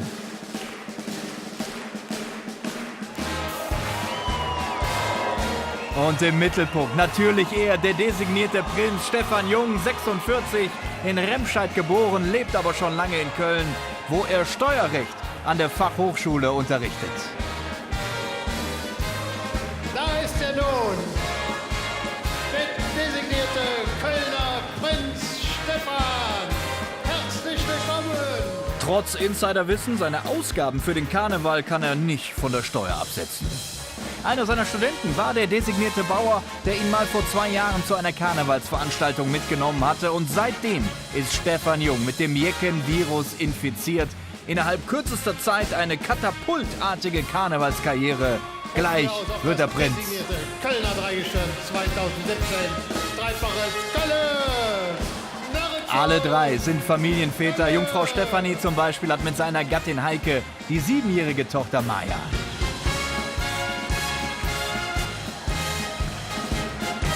Und der Bauer sucht Frau und hat sie schon gefunden. In einer Bank hatte er seine Angela kennengelernt. Stolze Eltern sind sie vom kleinen Christopher. Völlig von den Socken. Die Menschen hier im Gürzenich. So eine Stimmung hat es bei einer Proklamation schon länger nicht mehr gegeben.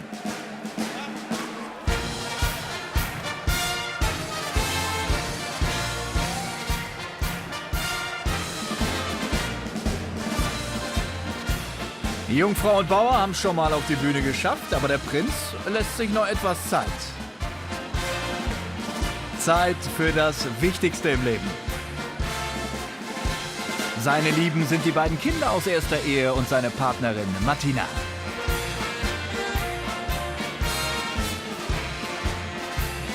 Ja, und da ist das Dreigestirn aus dem vergangenen Jahr. Und jetzt aber, jetzt ist auch der Prinz da, wo er hingehört in dieser Session, ganz oben. Boarding completed. Der Proklamationsakt kann beginnen. Meine sehr geehrten Damen und Herren, hier sind sie. Es war ein weiter Weg, glaube ich. Hier sind sie, das designierte Kölner Dreigestirn.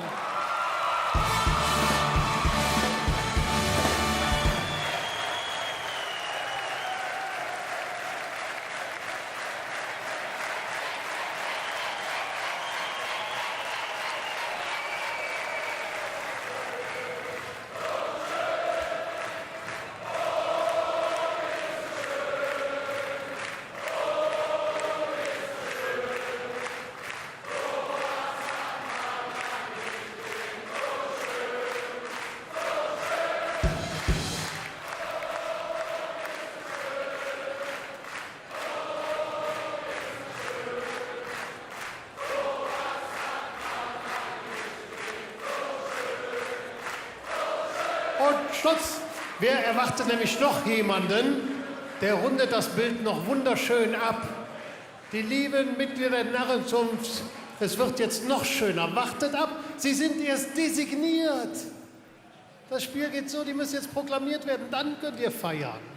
Noch sind sie nix. Meine sehr geehrten Damen und Herren, liebe Freunde des Kölschen Karnevals, lieber Bürger der Stadt Köln, wir erwarten nun die erste Bürgerin unserer Stadt.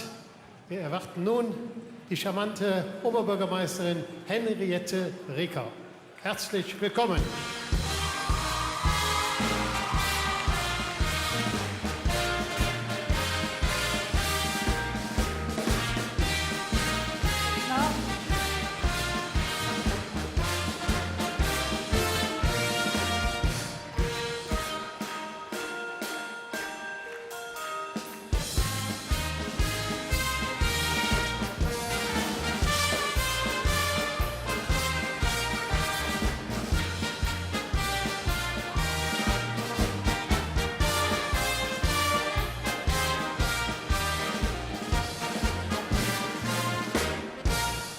Liebe Frau Oberbürgermeisterin, ich darf Ihnen das designierte Dreigestirn kurz vorstellen. In der Mitte steht der designierte Prinz Stefan Jung, an seiner Seite der kölsche Bauer Andreas Bullich und das Schönste, was wir hier sehen, ist die designierte Jungfrau Stefanie Stefan Knepper. Und jetzt bitten wir Sie um die Proklamation unseres designierten Dreigestirns 2017.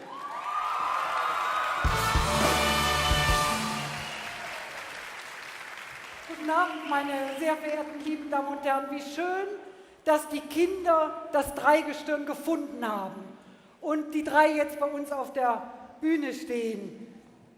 Ich möchte jetzt die Zuschauerinnen und Zuschauer am Bildschirm bitten, tapfer zu sein. Mit Trinken, das Kölsch nämlich nicht nur, wir sprechen es doch. Und ab jetzt sprechen wir in unserer Muttersprache.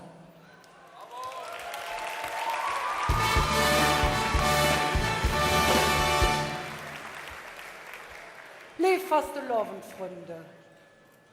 Et hätt noch immer Jod gegangen. Wir wissen jetzt, dass das nicht immer stimmt.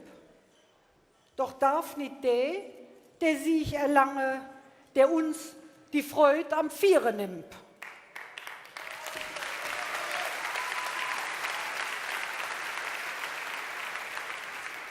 Verdränge wird der verkehrte Weg, weil es uns doch schwer im Mare litt. Der Faste leer, der Bruch sing räch, dat et Level wieder Fürfahrt kriegt.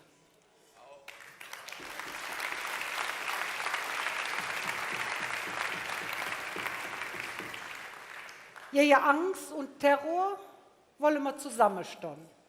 Je Gewalt und Hass, ob jeden Fall. Mit Hetz und Siel, da weht dat Jon. Ma viere mit euch drei echte kölsche Karneval.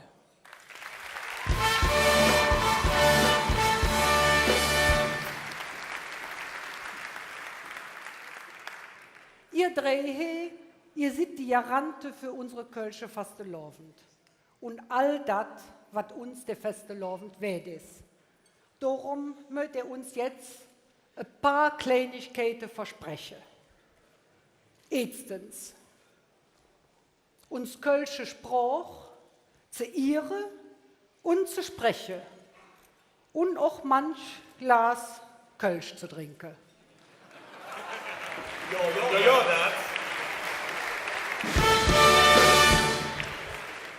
Ihrer Stadt die Treu zu halten.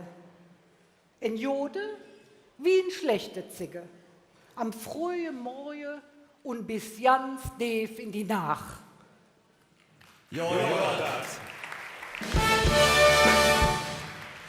Und dass ihr uns jeden Tag mit uns dort drüber freut, dass wir Kölsche so bunt und lustig Völkchen sind, dass keinem die Tür vor der Nase zuhält.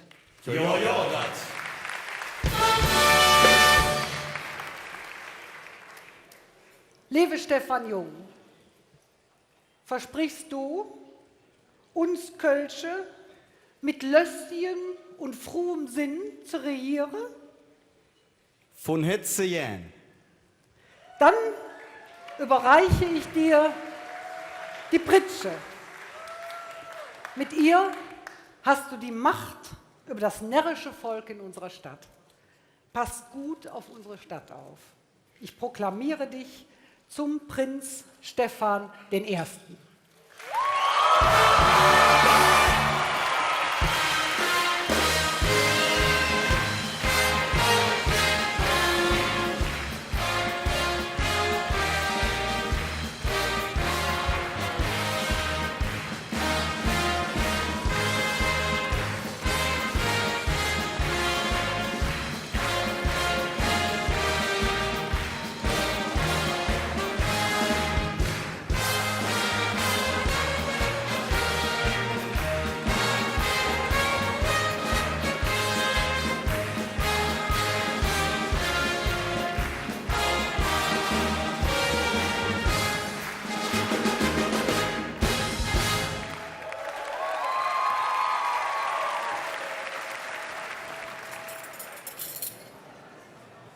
Lieber Andreas Bulich, versprichst du uns Kölle, unsere faste Lehr und vor allem uns Frau Lück mit Wehrhaftigkeit und Mut zu beschützen und zu verteidigen?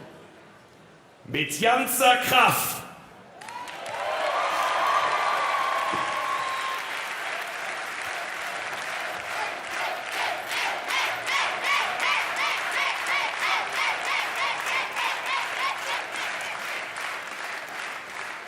Hiermit erhältst du die Stadtschlüssel für unsere schöne Stadt und ich proklamiere dich zum Kölner Bauer Andreas.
Liebe Stefan Knepper, jetzt kommen wir mal zu dir. Versprichst du uns Kölsche mit Spätzebötzchen und Lieblichkeiten und mit Dinger ganze abgestoppte Weiblichkeit zu verzaubern? Unge uns Mädchen, sicher das. Dieser Spiegel zeigt dir nicht nur deine eigene Schönheit und Lieblichkeit, in ihm siehst du auch die Schönheit unserer Stadt und der ganzen Welt. Und er dient dir als Symbol deiner Unabhängigkeit und deiner Unannehmbarkeit. Ich proklamiere dich zur Kölner Jungfrau Stefanie.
Auf unseren Kölner Fastelovend, auf unsere Heimatstadt Kolonia. Dreimal Kölle, Alarm! Kölle, Alarm! Kölle, Alarm!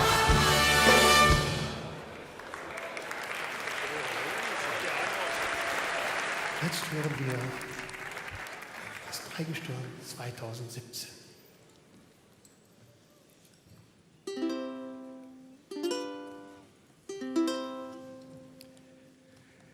Wir drei sind furchtbar talentiert, am Fastelovend interessiert. Und endlich kriegen wir das hin, ins Dreigestehen von Kölle sind. Doch ganz so einfach war das nicht. Nicht jeder spielt direkt damit.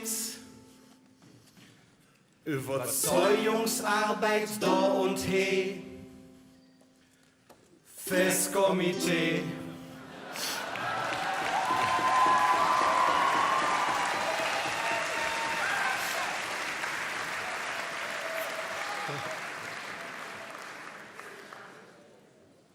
Die erste Hürde war genommen. Vor Freude waren wir benommen. Uns Narrenzunft wird direkt dabei.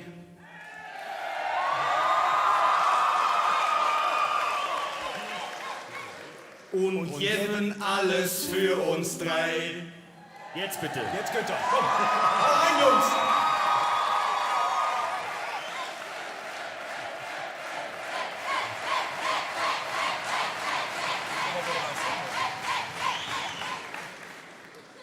Uns Oberbürgermeisterin war auch noch mit im Gremium drin.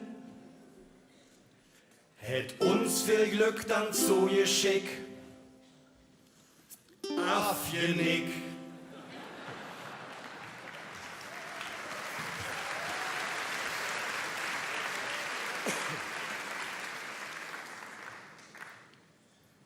Mir stehen ob kölsche Tradition, so wie auch mancher für uns schon. Besonders stehen mir drei auch he, als Fans voll hinter dem FC.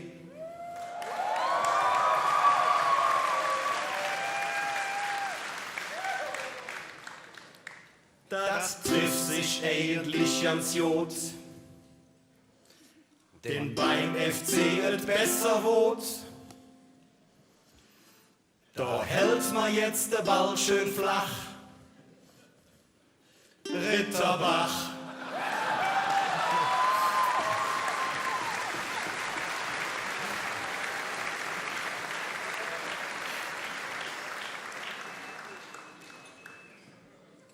Das Motto mit uns ist ja froh. Das ist nicht jedes Jahr so. Die Zuchtleitung hat Jod entschlossen. Der Nähl jetzt ob der Kopf getroffen. Denn wenn der He uns pennt so süß, ganz Jeck vom Kopf bis in de Füß, sind wir voller Freude und Glück von de Söck.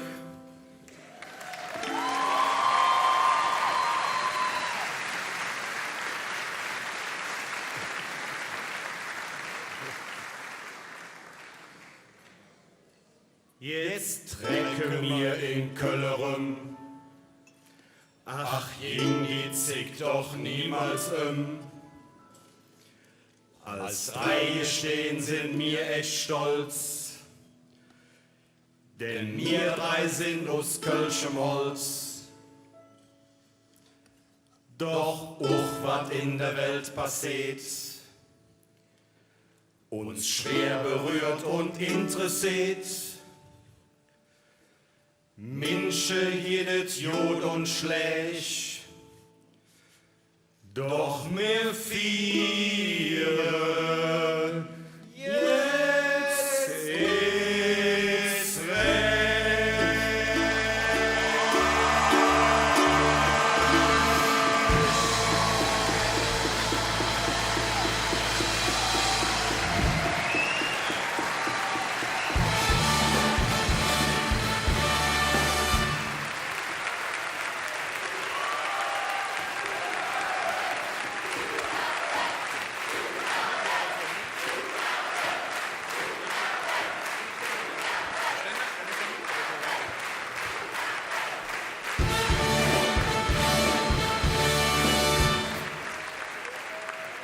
Fastelavondsrunde. Was wär das schönste drei gestehen? Ohne all die ganze Jacke. Was wär der schönste Tag, den man alleine lebt? Denn nur mit euch, da wird der größte Traum perfekt. Und das ist, was wir in unserer Session leben wollen. Wir all sind drei gestehen.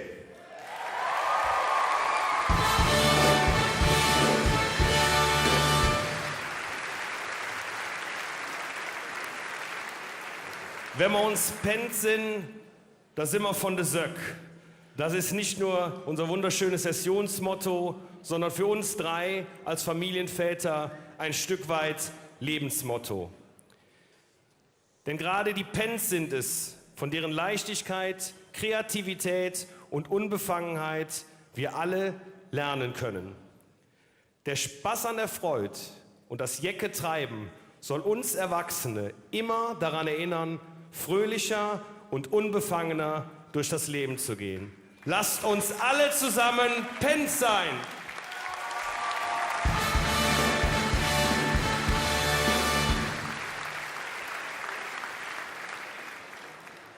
Spieglein, Spieglein an der Wand, nun bist du endlich in meiner Hand. Wie man unschwer erkennen kann, bin ich die Kölner Jungfrau. Die beschützende Mutter Colonia, eine Mutter für alle Penns und für alle Jecken.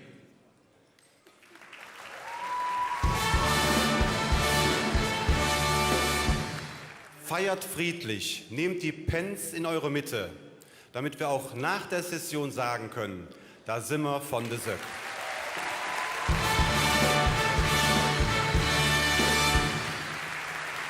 In diesem Sinne, lasst die Spiele am Hofe der Tollitäten beginnen und in die Session starten. Darauf, auf unsere Vaterstadt und unser geliebtes Brauchtumsfest und unsere Penns. Dreimal von Hetze, Kölle! Dreigestehen! Und Penns! Wir, die Kinder- und Jugendtanzgruppe der Kölner Narrenzunft, haben in diesem Jahr zu Ehren unseres Dreigestirns einen ganz besonderen Tanz. Penns, stellt euch auf.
klopfen wir aus auf das Dreigestirn, auf diese wunderbare Tanzdarbietung, auf die Proklamation, ein dreifaches Kölle, Festkomitee, Narrenzunft und Ausmarsch bitte.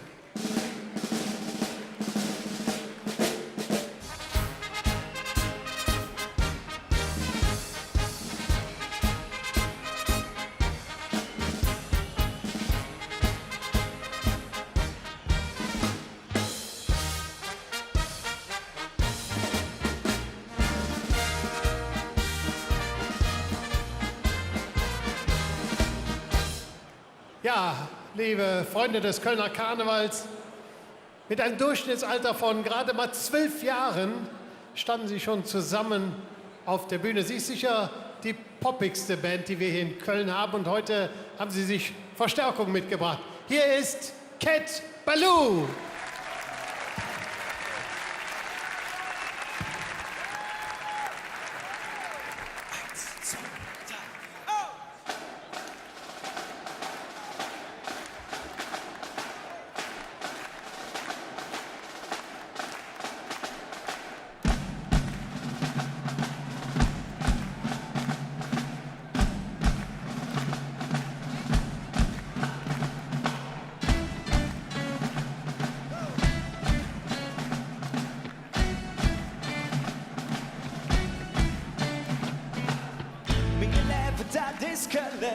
Mit jedem Augenblick ist es Zeit zum rechten Fleck.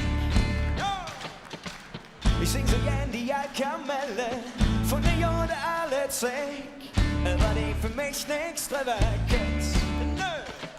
Mein Chaos und Harmonie, mein Tore und Therapie, ne Liebe, die niemals vergeht. So wie Tradition gelebt, weil mir Herz zu schlägt, weil es mich just nicht, weil man niemals vergisst, weil es immer noch so ist. Singe mir die ganze Lieder, spreche mir die ganze Sprache, und mir tun nicht immer wieder, Jahr für Jahr, mir tun nicht immer wieder. Wenn Rud und Biest zusammenkommt, ist das die Formel für das Glück, die wir noch schon von klein an injiziert. Wir greifen der Leviathan, damit sind die Sorge fort, auch wenn man die Hoste neu verliert. Ups, mein Chaos und Harmonie, mein Tore und Therapie, ein Spruch, die jeder versteht. Jetzt wird Tradition gelebt, weil mir Herz zuschlägt, weil es mich just nennt, weil man niemals vergisst, weil es immer noch so ist. Singe mir die ganze Lieder, spreche mir die ganze Sprache, und mir tun nicht immer wieder, Jahr für Jahr, mir tun nicht immer wieder, immer wieder, immer wieder, immer wieder, mir tun nicht immer wieder.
niemals vergiss, weil es immer noch so ist. Singe mir die kölsche Lieder, spreche mir die kölsche Sprache und mir tun es immer wieder, Jahr für Jahr, weil mir es zu schlecht, weil es mich es schlecht, weil man niemals vergisst, weil es immer noch so ist. Singe mir die kölsche Lieder, spreche mir die kölsche Sprache und mir tun es immer wieder, Jahr für Jahr, mir tun es immer wieder.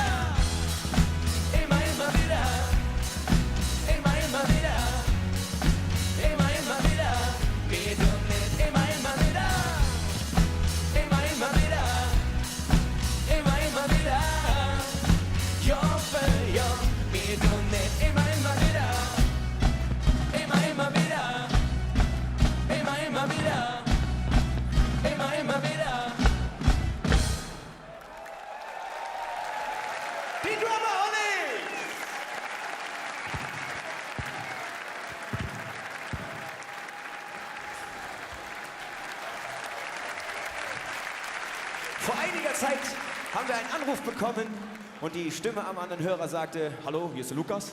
Lukas Podolski und hat uns gefragt, ob wir Lust haben auf eine Kooperation mit einem Rapper. Und da haben wir natürlich gesagt, sehr gerne, wir sind offen für alles. Und deshalb sind wir heute sehr froh, mit ihm zusammen auf der Bühne stehen zu dürfen. Sonderapplaus für Motoris!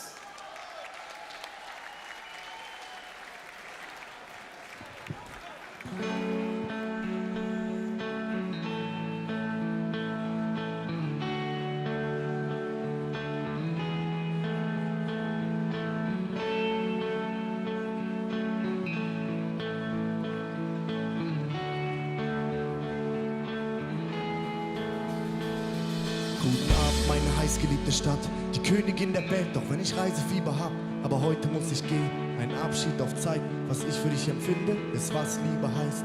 Ich bekomme Heimweh, sobald ich die Stadtmauern verlasse. Trag die Fahne in die Welt, damit ich lache. Verschweige nicht, dass es weh tut an vielen Tagen, doch ich lebe für meine Lieblingsfarben. Ich bin zwar gerade nicht bei dir, aber du immer bei mir. Ob du absteigst oder ob du Dudelsieger wirst und von der ersten Fahrt auf dem Dreirad bis zum allerletzten Herzschlag bist du Heimat. Oh. Egal wohin der Wind mich trägt, ich nehm dich überall mit hin. Oh, oh, oh. Und bin ich auch am Ende von der Welt, ich komm zurück, ich komm irgendwann zurück. Liebe deine Stadt. Oh, oh, oh, oh, oh, oh.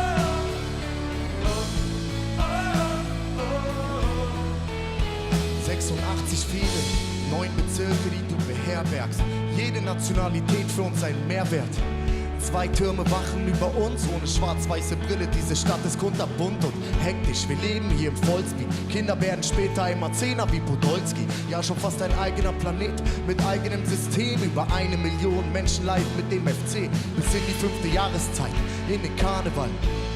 Das Dreigestirn bildet die Staatsgewalt und nichts als der Thron ist der Standpunkt. Köln, du bist und bleibst der Dom in der Brandung. Oh. Egal wohin der Wind mich trägt, ich nehm dich überall mit hin. Oh, oh, oh. Und bin ich auch am Ende von der Welt, ich komm zurück, ich komm irgendwann zurück. Liebe deine Stadt.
Liebe deine Stadt.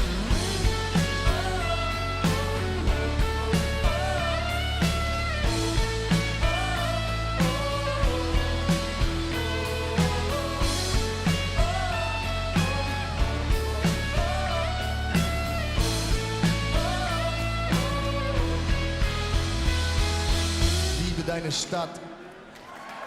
Monterey! Vielen, vielen Dank. Vielen Dank.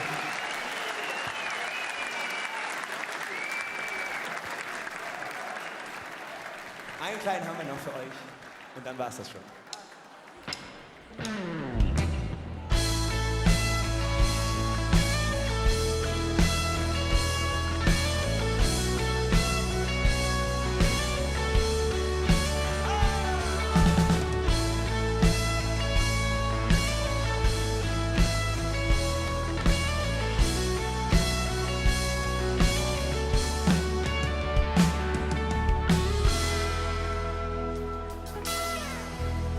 Ich bin Lokalpatriot, mit stolzer Brust, mein Pfand, schwing Rot und Wies.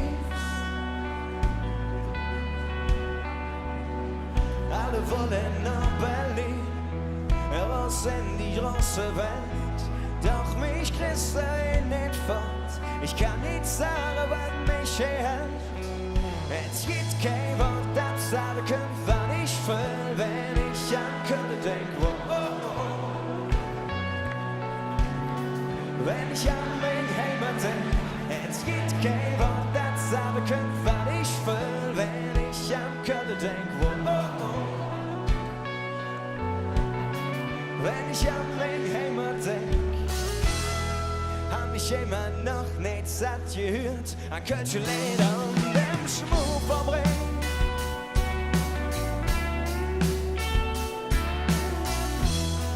Hab ich immer noch nicht satt gesehen, an all der Hüschen und dem Dom. Doch ich kann nicht sagen, was mich hält. Es gibt kein Wort, das sagen könnt, was ich will, wenn ich an Köln denk. Oh, oh, oh. Wenn ich an mein Heimat denk, es gibt kein Wort, das sagen könnt, was ich will, wenn ich an Köln denk. Oh, oh, oh. Wenn ich an mein Heimat denk, es gibt tausend schöne Lieder, in denen steck jetzt vor es drin.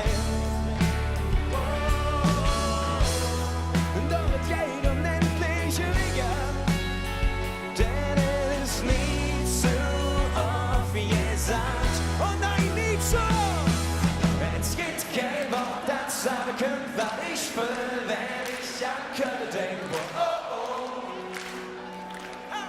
Oh, wenn ich an mein Heimat denk, es gibt kein Wort, das sagen könnt, was ich will, wenn ich an Köln denk. Oh, oh, oh. Wenn ich an mein Heimat denk, es gibt kein Wort, das sagen könnt, was ich will, wenn ich an Köln denk. Oh, oh, oh. Wenn ich an mein Heimat denk, es gibt kein Wort, das sagen könnt, was ich will, wenn ich an Köln denk. Oh, oh, oh. Wenn ich an mein Heimat denk, es gibt kein Wort, das sagen könnt, was ich will, wenn ich an Köln denk. Oh, oh, oh. Wenn ich an mein Heimat denk, es gibt kein Wort, das sagen könnt, was ich will, wenn ich an Köln denk. Oh, oh, oh. Ich hab einfach das Gefühl, ich bin so. Auf jeden Fall! Es gibt kein Wort, das sagt, oh, oh, oh. Jetzt sind die dran, oh! Wenn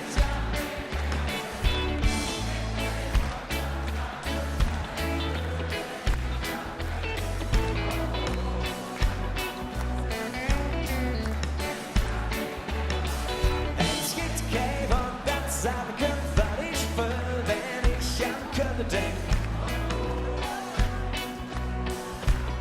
Wenn ich an mein Heimat denk, es gibt kein Wort, das sagen könnt, was ich will, wenn ich an Köln denk. Ich hab einfach das Gefühl, wir sind so. Und zwar wir alle, ausnahmslos.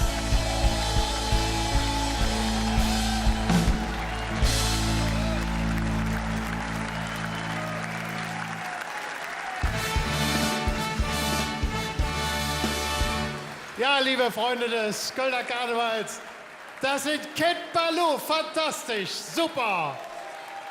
Sie hatten heute Verstärkung, Moteris und die Dramonics, wunderbar. Viele junge Männer, ein Musikspektakel. Herzlichen Dank dafür. Rufen wir aus auf Cat Ballou, auf alle, die hier uns so viel Spaß bereitet haben. Dreipass, Kölle! Cat Ballou! Kölle! Dankeschön. Ja, meine sehr geehrten Damen und Herren, er weiß, wie schwer es ist, Vater zu sein. Denn er hat eine 17-jährige Tochter. Sie kennen ihn alle aus seiner Sendung Nightwatch.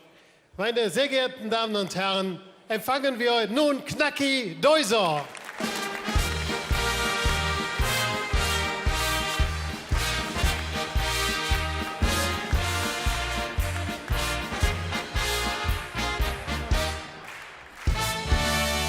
Geil. Wer hat Kinder? Aha, ich frage mal da hinten in die Richtung. Wer hat vergessen, dass er welche hat? Und da wird's spannender, oder? Ich sage, meine Tochter ist 17. Ich habe die ganz lieb. Aber meine Tochter hat 7 Wecker. Ich höre die alle. Was heißt hier ich? Die ganze Straße hört die. Nur meine Tochter, die hört keinen. Die braucht 1 Stunde zum Aufstehen. 1 Stunde. Was du da alles diskutierst, was du da sagst, du schaffst das. Doch, der Fuß lebt. Doch, der prickelt. Bloß noch einen Schritt. Das sieht gut aus. Doch, die Luft ist da oben genau wie da unten. 1 Stunde. Und dann ist die von diesem Prozess des Aufstehens so ermattet, dass die sich wieder hinlegen muss. Und meine Tochter ist nicht nur 17, meine Tochter ist auch Kölnerin. Und die ist so kölsch. Meine Tochter ist, wenn wir mal raus wollen, die ist wie der Kölner Dom. Die wird nie fertig. Ich werde wahnsinnig. Jetzt fängt die auch noch mit diesem kölschen Grundgesetz an. Mit dem Rheinischen. Ich habe die letzte Mal gefragt, und Hausaufgaben gemacht? Und sie, ach Papa, et köt wie et köt. Was ist das denn für eine Antwort? Junge Dame, wie war denn der Physiktest? Ach, et hätt noch immer Jod hier. Et hätt noch immer Jod gegangen. Ist naturwissenschaftlich gesehen keine korrekte Antwort. Ich meine, ich kenne mich mit Studien aus. Dänische Wissenschaftler haben festgestellt, dass Ältere Alkohol besser vertragen als Jüngere.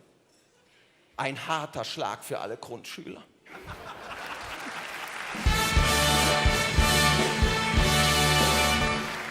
Ich meine, du weißt ja auch gar nicht mehr, wie sollst du die überhaupt noch erziehen? Das hat sich ja alles verändert. Meine früher Erziehung, das war leicht. Da hast du einen Ball genommen, hast den rausgeworfen und hast Sachen gesagt wie, so und jetzt gehst du spielen und kommst wieder, wenn du 18 bist. Aber heute, schimpfen, ich weiß ja nicht. Ich habe letztes Mal gehört, wie eine Mama mit dem Sohn geschimpft hat. Warte, bis der Papa kommt. Und der? Wer? Gut, in besseren Gegenden hätte er gesagt, welcher? Also, ey, das ist schwer. Und die Kinder haben sich da auch verändert. Ich meine, früher, was wollten wir werden? Feuerwehrmann, Agent, erste Frau auf dem Mond. Und heute? Selfie-Tester. U-Bahn-Assi. Ich meine, das ist echt schwer. Früher zur Strafe, wir haben die Kinder aufs Zimmer geschickt. Heute sagen die, ach danke. Die wollen gar nicht mehr aus dem Zimmer raus. Doch, einige schon, aber die kommen nicht mehr durch die Tür. Leute, so ist es doch. Was wir alle mit dem Essen machen, ist mir egal. Wir sind alt genug. Aber ich habe gelesen, 50% aller deutschen Männer wiegen zu viel. Bei den Frauen ist es nicht ganz so schlimm. Da ist nur jede zweite. Aber ich meine, natürlich mag ich Kinder. Ich habe meine Tochter, ich habe noch 2 Neffen und eine Nichte. Der Älteste ist 19, der ist durch. Horst Lasse. Horst Lasse, ganz ehrlich, Horst Lasse ist eine coole Socke. Aber ich behaupte, wenn du Horst Lasse heißt, solltest du auch besser eine coole Socke sein. Der ist 19, der will studieren, der weiß doch noch nicht was, aber ich sage immer, ganz entspannt. Heutzutage findest du für alles einen Bachelor. Wahrscheinlich studiert der Flaschensammler auf Bachelor. Und zum Master gibt es eine Kiste. Es geht immer was. Als der 16 war, vor 4 Jahren, da hat er das Wort des Jahres gebracht. Horst Lasse war bei seiner Oma, ich war bei meiner Mutter. Und er damals, wie cool, 2 Begriffe für dieselbe Person. Da wusste ich, der wird Atomphysiker. Und dann guckt er meine Oma an und sagt, ey Oma, ich glaube, ich bin heterosexuell. Aber meine Mutter guckte mich an und sagte, was ist der? Ich sagte, der meint metrosexuell. Leute, metrosexuell, das war vor 4 Jahren der Begriff. Aber heterosexuell? Was für ein grandioser freudscher Versprecher für einen 16-Jährigen. Der steht auf Männer, Frauen und Bäume. Ich meine, mehr brauchst du doch nicht in dem Alter.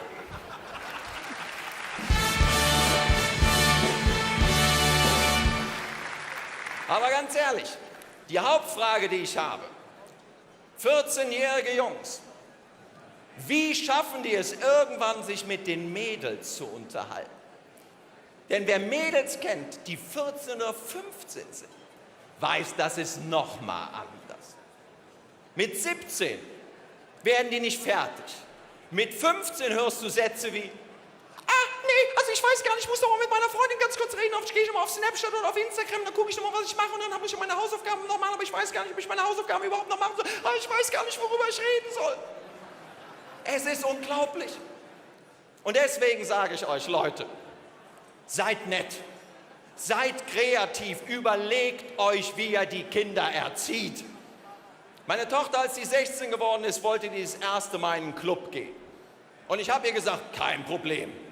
Die einzige Regel, wenn du gehst, kommst du rechtzeitig nach Hause. Und wenn nicht, dann schimpfe ich nicht. Dann komme ich. Und das ist der Vorteil, wenn du auf der Bühne stehst. Du kommst noch in manche Clubs rein. Und ich habe meine Tochter gezeigt, was ich dann gedenke anzuziehen. Und die ist einmal zu spät gekommen.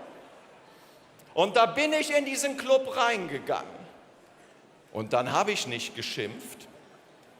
Dann habe ich die auf der Tanzfläche gesehen. Und dann bin ich auf die Tanzfläche gegangen. Und dann habe ich angefangen zu tanzen. Und zwischendurch habe ich immer gesagt, ich bin der Vater von der. Leute, die kam nicht mehr zu spät. Also,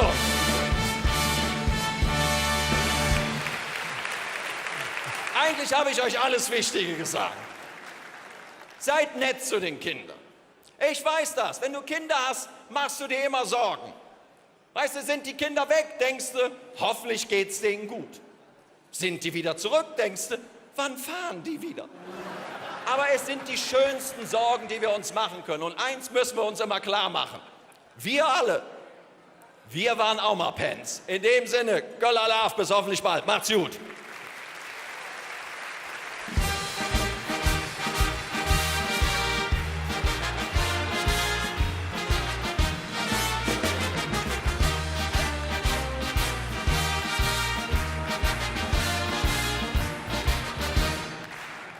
Ja, als Vater einer 17-Jährigen hat man es nicht so einfach, das haben wir hier gehört. Knacki Deuser, dein Applaus. Vielen Dank. Rufen wir aus auf Knacki Deuser, ein Dreifer aus Köln. Festkomitee. Köln. Ja, meine sehr geehrten Damen und Herren, Ihre Lieder können alle Kinder singen. Sie leben das Motto seit Jahren. Sie gehen in die Schule, singen mit den Kindern und das ist ganz, ganz fantastisch so. Hier sind die Black Föß.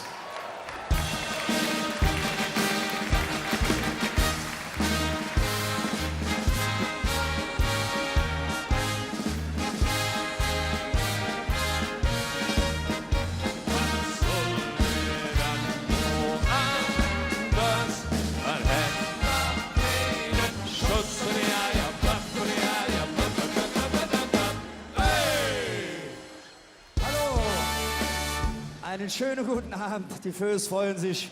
Und das Festkomitee hat uns eine wunderbare Steilvorlage mit dem diesjährigen Motto geliefert. Wenn wir uns pennt sind, sind wir von der Söck. Wir haben uns mit den Kindern von Köln schon sehr früh mit dem Blackfist beschäftigt. Bereits im Jahre 1974 haben wir eine sogenannte Single, hieß das damals auch, ob der Markt geschmissen. Und dieses Lied hieß eben Pens, Pens, Pens und für die auswärtigen Gäste eben Kinder. Und das singen wir euch jetzt, aber bevor wir das Lied singen, eine kleine Ouvertüre zu dem Lied. Und der Kapellmeister gibt einen Ton ab. Agrippina, Agrippinensis, wenn wir uns pennen sind wir von der Söck. Hey!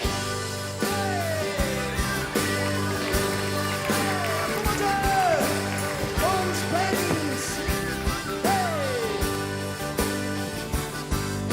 Spielen wir im Hus oder auch im Keller, essential wie man es mäht. Ob man sich nur hängt oder ist nicht schade, wird dann ganz bestimmt, wenn der sieht. Pens, Pens, wo man jeden steht, nur Pens, Pens, Pens.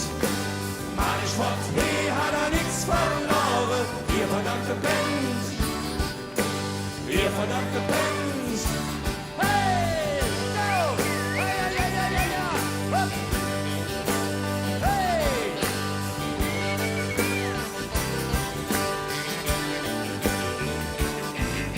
Spielen wir im Park in der grünen Anlage, schmeißen dicke Steine in der ringeren Platsch. Ja, da brauchen wir ja nicht lang zu baden und es gibt von Bocken wieder die Stimme. Pens, Pens, wo bei jedem steht nur Pens, Pens, Pens. Mal ich fort, hey, hat nichts verloren, ihr verdammte Pens, ihr verdammte Pens. Hey, ja!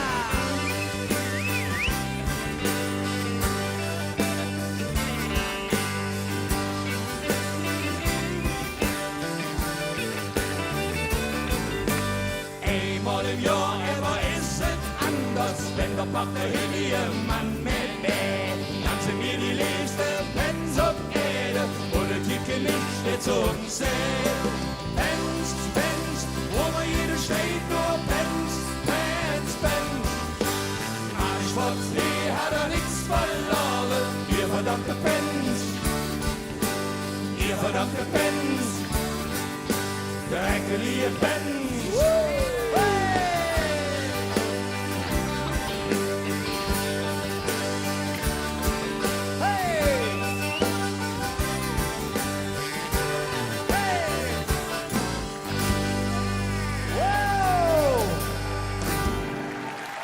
Uns Kölsche Pens! Ja, jetzt kommt ein Erwachsenenlied, da müssen sich die Kinder mal kurz hinsetzen, aber ich denke, Kinder auch zu solch später Stunde, ich finde, es ist einmal ein Applaus, wenn die noch zu später Stunde wach sind. Das werden zwar zu Hause wahrscheinlich auch, ne, aber immerhin auf der Bühne. So, wir haben jetzt ein Liedchen für euch, es ist ein neues Lied. Da wollen wir mal unserer Kölschen Trinkkultur ein Denkmal setzen. Wir trinken ja Kölsch aus kleinen, schmalen, dünnbändigen, schlanken Gläsern. Ich sehe die meisten hier noch versammelt, aber gleich im Foyer könnt ihr euch von diesen Kölschgläsern überzeugen. Wir haben also den Kölschgläsern mal ein Denkmal gesetzt, um mal diesem sensiblen, fragilen Gefühlswelt dieser Kölschgläser mal ein Augenmerk zu schenken. Dieses Lied heißt Ich bin ein Kölschglas, obwohl ich nicht so aussehe.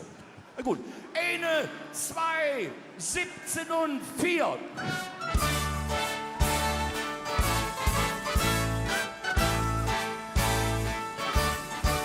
Ich bin ein Kölschglas, han ne Knüppel, hat den Job, was he so abgeht. Jung, da weißt der echt bekloppt, man weht ihr Bütz, ihr Bösche spült und poliert. Und bei der nächsten Runde mit Lippenstift beschmiert. Ich bin ein Kölschglas, mein Job, der füllt mich aus an jedem Ätzte im Mond. Ist jeder Dübel los, Glück an mich am liebsten voll und frisch. So ein Stängelchen wie ich, sehe dich. Ja, und da stammt mal im Kranz und in der Ganze. Karussellchen fahre an der nächste Dich. Du zwölft der Schuh der Liebe ab, jeder will die singen es ab, dann ist er wirklich unbeschreiblich schön gefüllt. Ja, und da stammt mal im Kranz und in der Ganze. schwierig an der Hals. Geht die Nacht zum Dach, gemahne, nächste Wünsche steht parat. Hopp in der Kopf, dreh mal Kölle, Allah!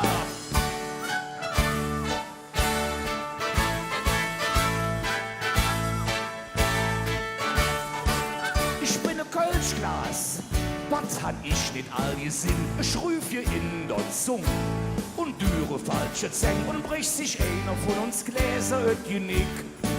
Dann ist es einfach nur Scherbe, bringe Glück. Ich bin ein Kölschglas, mancher kriegt von mir ne Buch, doch ich bin rank und schlank und keinem dünn genug. Im Leben zählt nicht immer nur die Größe, darum freut sich auch so mancher auf ein Stößchen. Und dann stand mal den Tanz und in der Tanze, da wo selbst Ware an der nächste Wisch. Uns hilft der schon der Liebe ab, jeder will die Sinne satt, dann ist sie wirklich unbeschreiblich schön gefüllt. Ja, und dann stand mal all den Tanz und in der Tanze, und dann riefen sie uns tierisch an der Hals. Geht die Nase nach dem Mal, der nächste Wunsch steht parat. Hopp in der Kopf, dreh mal Kölle, Allah! Jeden Montag haben wir Ruhe da, und dann stoppt man ganz entspannt in der Vitrine. Einfach nix und fällt ein bisschen schwer. Ein Glas mit Untergrund steht, fühlt sich irgendwie leer. Ja, und dann stoppt man alle Kranz und sind am Tanzen. Karussellche Fahrer an der nächste Wisch. Uns trifft der Schurke lieber ab, jeder will die Singe satt, dann ist sie wirklich unbeschreiblich schön gefüllt.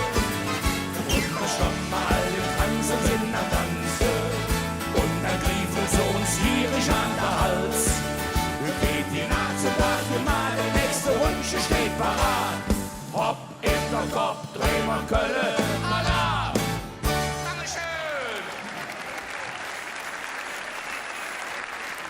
So, das war das Lied für die Erwachsenen, das Kölschglas. Wir empfangen jetzt gleich einen besonderen Gast hier auf der Bühne. Und der war sicher uns Panz, mit Sicherheit, da bin ich ganz sicher. Er hat mit 4 Jahren bereits bei einem Konzert der Blackfoes im Tanzbrunnen bei Singer Mam auf der Schulter gesessen. Und er hat sich wiedererkannt, weil von dieser Veranstaltung eine Langspielplatte damals erschienen ist. Und er sagt, das bin ich, das war ich, als 4-Jähriger. Er weilt eigentlich nur noch selten in Köln, weil er hat Weltkarriere gemacht. Er ist wirklich ein Weltstar geworden. Empfangt mit einem herzlichen Applaus, Gentleman!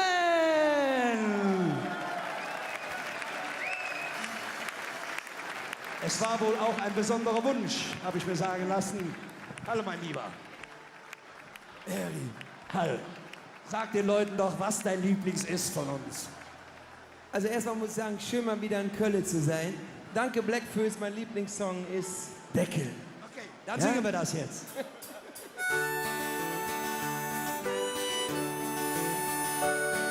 Wie geht's euch, Köln?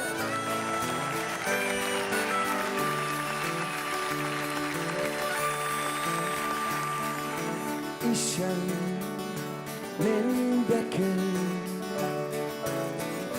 da Stunde, 10,80 Stunden. Der liegt in Köln, in Menger klein, beim Strutzenjub. Ich war damals nicht dann gedacht, mod noch fort in derselben Nacht und ich fuhr nach Berlin mit der Bahn. Doch fing ich schnell an neue Arbeit an. Herrlich. Berlin ist ne Wolke, so student in der Zeitung drin. Ich kann mal leben. Komm her zu uns, Berlin ist in. Und da verdient man viel mehr als Haus. Und es nachts jonde Lampe niemals aus.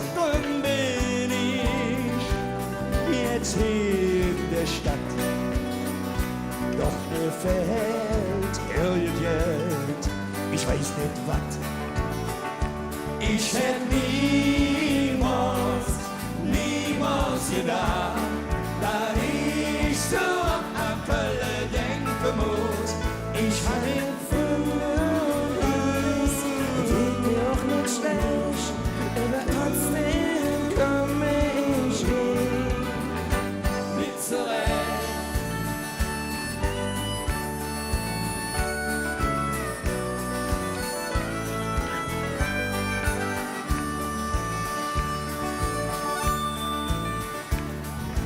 Ich hab nen Deckel durch Stunde 87 Stunden. Der liegt in Köln, in meiner Kneipe. Beim Jungen. Nächsten Monat, wenn ich Urlaub mach, will ich sehen, dass ich 14 da fahren kann. Das ist zwar cool, doch ich hab und dass ich ne neue Deckel machen kann. Ich hätt niemals gedacht, dass ich so auf an Köln denken muss. Ich kann ja fühlen, es geht mir auch nicht schlecht, aber irgendwie komme ich nicht zurecht. Ich hätt niemals gedacht, dass ich Köln so gern mag. Denn Köln, das ist die Stadt, wo ich groß geworden bin. Darum muss ich sagen, wenn ich kann, wieder hin.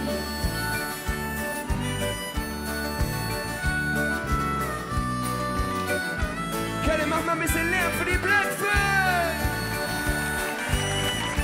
Und die Pins! Und das Dreigestirn!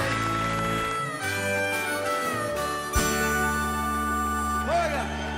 Gentlemen! Mein Lieber! Keine Angst, er kommt nachher nochmal wieder. Ihr hört ihn gleich nochmal. Macht Jojung, bis nicht. Sehr schön. In der Eierstunde null stehen am Schutz und wir haben morgen studiert. Unser Lehrer, der ist gesprochen, unser Wunsch ist Gott und wir haben Marbella gelehrt. Und wir haben auf hin und her überlacht und haben für den Lehrer gesagt.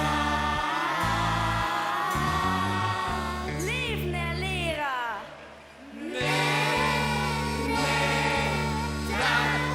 Wissen wir nicht, wie uns bestimmt nicht nie. Und das haben wir nicht studiert. Denn wir waren mit Lehrer welch in der Klasse. Da haben wir so jetzt nicht gelehrt. Aber 3 mal 0 ist 0 wie Flut. Denn wir waren in der Kaiers in der Schule. 3 mal 0 ist 0 wie Flut. Denn wir waren in der Kaiers in der Schule. Ist ein Schief kaputt, ist der Mülleimer fort, hält der Hund am schnellsten los. Der Schutzmann angerannt, hält uns Träger ausgespannt, seit wann macht ihr Träger bloß? Und da haben wir wieder hin und her überlacht und haben für den Schutzmann gesagt.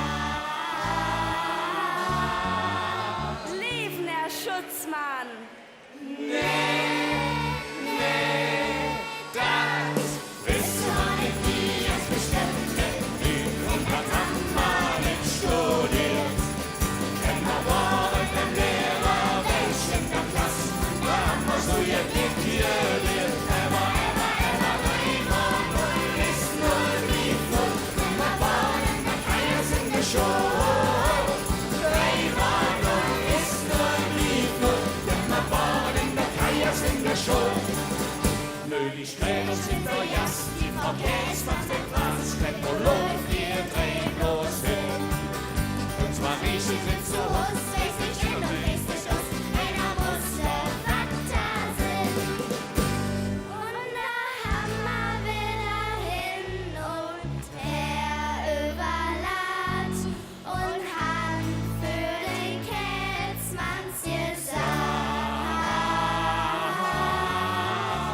Liebe Frau Kätzmann!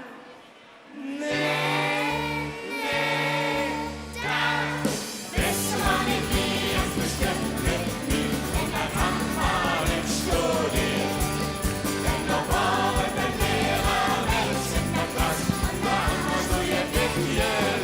Ever, Reimann und ist null wie null, und man war in der Kaiers in der Schule. Reimann und ist null wie null, und man war in der Kaiers in der Schule.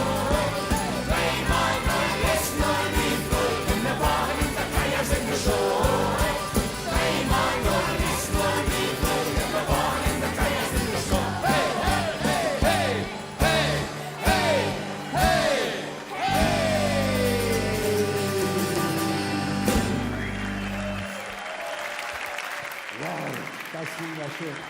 So, für den letzten Liedstück haben wir noch mal einen aus der Truppe hier. Das ist der Jasper. Einen Applaus für den jungen Mann hier. Der ist ein bisschen nervös, Leute.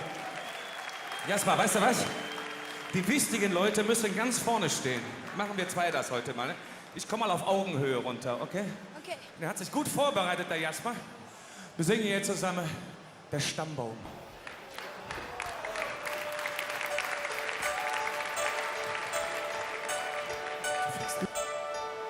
Ich war ne stolze Römer, komm mit Cäsars Legion. Und ich bin ne Franzos, komm mit Napoleon. Ich bin Bursch, Schreiner, Fischer, Bettler und Edelmann, Sänger und Gaukler, so fing alles an. So sind wir all hingekommen, wir sprechen heute all dieselbe Sprache. Wir haben dadurch so viel gewonnen. Wir sind, wie wir sind. Das sind wir. Wir Jacke am Ring. Das ist jetzt, wo wir stolz drauf sind.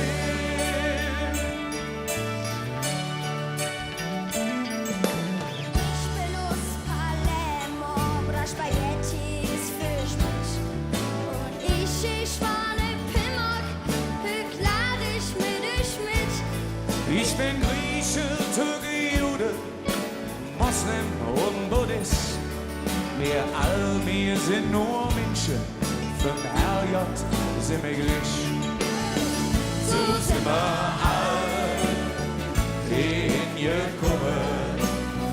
Wir sprechen all dieselbe Sprache. Wir haben dadurch so viel gewonnen. Wir sind, wie wir sind. Wir Jacke am Ring. Das ist jetzt, wo wir stolz drauf sind. Einen haben wir noch, Jasper. Einen haben wir noch. Die ganze Welt so Södertoss ist bei uns jetzt zu Besuch.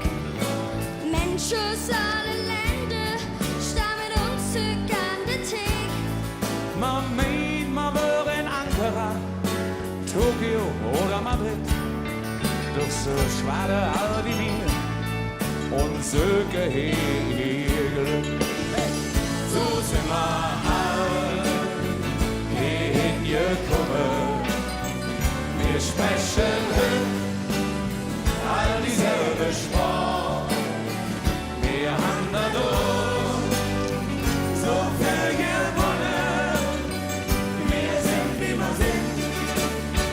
Wir Jacke am Ring. Das ist jetzt, wo wir stolz drauf sind. So sind wir all hingekommen. Wir sprechen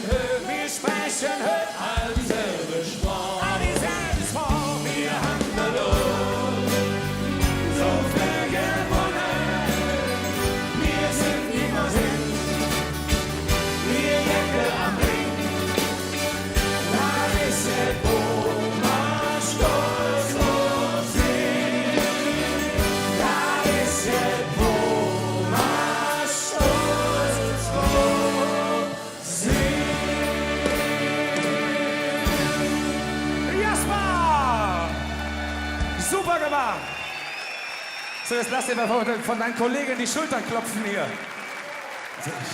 Martin!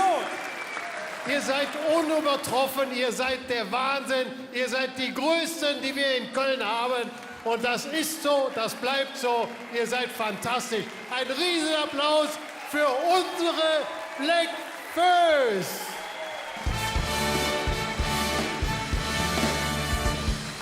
Liebe Danke und schönen Abend noch, Martin Joe. Tschüss miteinander.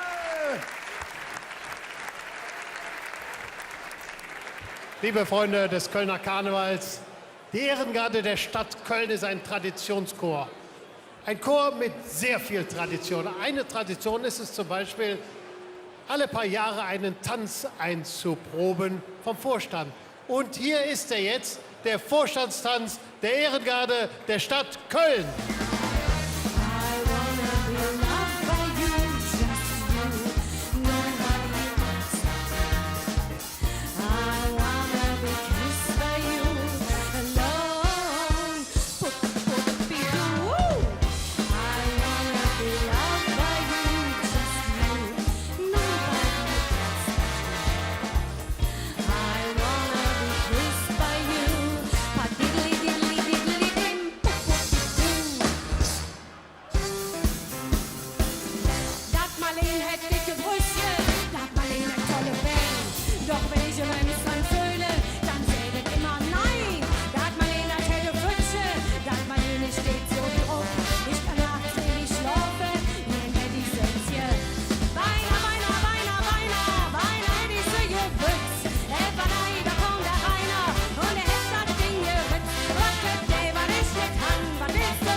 Sehr geehrte Damen und Herren, hier sind die Jungs mit K aus der Stadt mit K.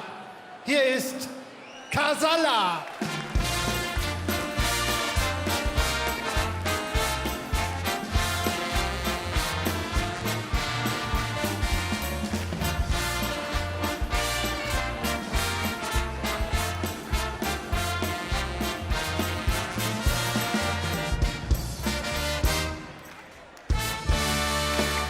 Einen wunderschönen guten Abend zusammen, Würzmilch. Neues Jahr, neues Lied. Ihr seid mehrere hundert Menschen, alle besser gekleidet als wir. Wir sind nur 5 Typen, aber jetzt hier heute Abend sind wir auch alle irgendwie eins.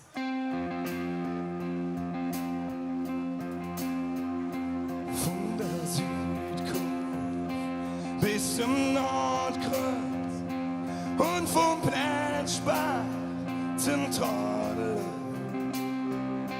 von Westhofen bis Nordsee, wir zusammen, wir sind eins, wir sind Mühlbach und Schirode, Rude von und schwarzes Schorn. große Mädchen, wir sind bunt und wir sind eins. Wir sind Väter zu ihrer Weder, ob dem Jahr und ob der Mies.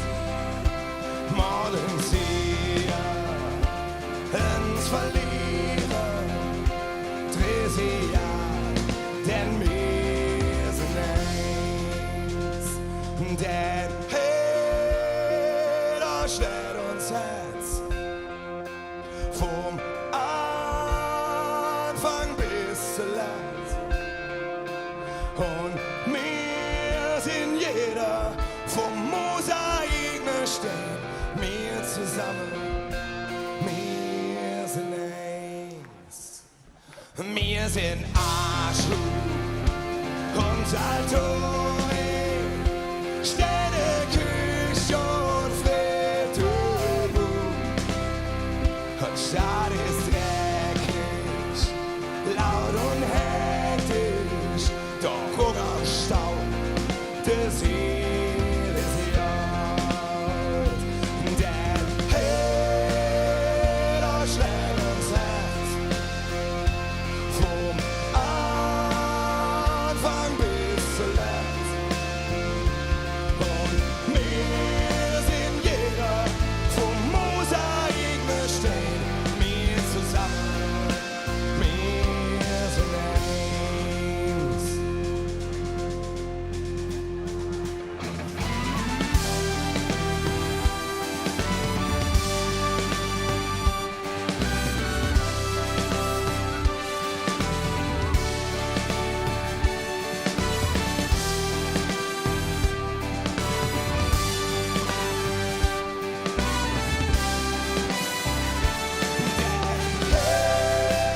Jeder schlägt uns Herz vom Anfang bis zuletzt.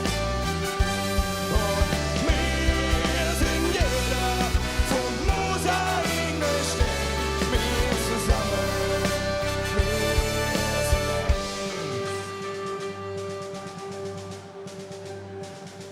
Von der Südkurve bis zum Nordkreuz und vom Plätschbach zum Trodler,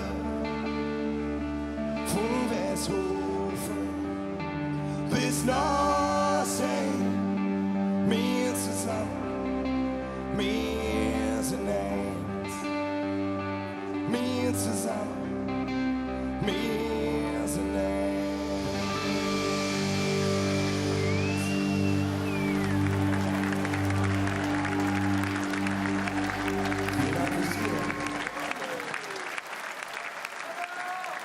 Jetzt ist es mir eine große Ehre, jemanden auf die Bühne zu bitten, den ihr heute schon kennengelernt habt, mit dem wir jetzt auch ein bisschen Musik machen dürfen.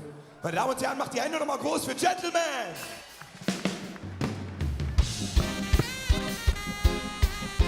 Holger!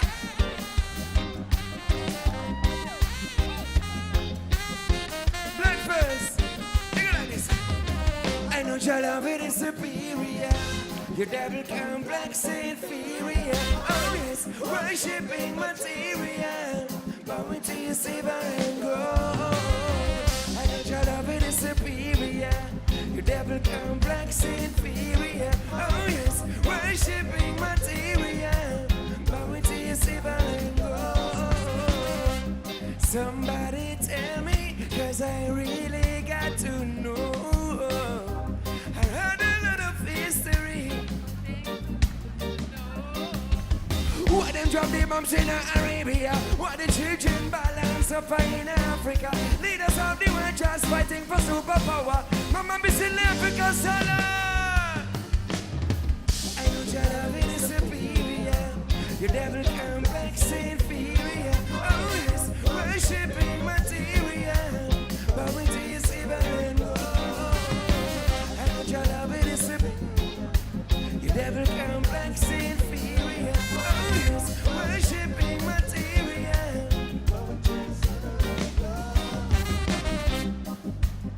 Nochmals vielen Dank für die Einladung. Machen wir ein bisschen Lärm für das neue Dreigestirn. Ihr gelang ist für die Jungs. Und better now the little youth not terrorize them. Teach you the truth, not criticize them. Open up your eyes and realize them. You have to keep, you have to kill, you have to. Don't you know violent crime will divide them. When I better show the youth their face and not divide them. And inequality and justice will unite them. Dig it up. I know your love is superior. Your devil complex inferior. Always worshipping material. Only to you see but I know. I know your love is superior. Your devil complex inferior. Always worshipping material. That time we fed up all your promises and lies. Illusion and religion just covering our eyes. Yo, frustration and salvation multiply. Depression till the red run. Can you show the love man and not the animosity? Can you leave a life away and say the little enemy? Could I, mama be still now? What? I know your love it is superior. Your devil complex inferior. Always worshipping material. When we do you say but I know your love it is superior. Your devil complex inferior. Always worshipping material. Get the clutch.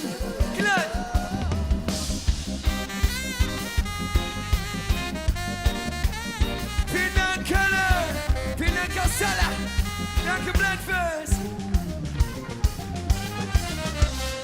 Gentlemen! Meine sehr geehrten Damen und Herren, das war Gentleman!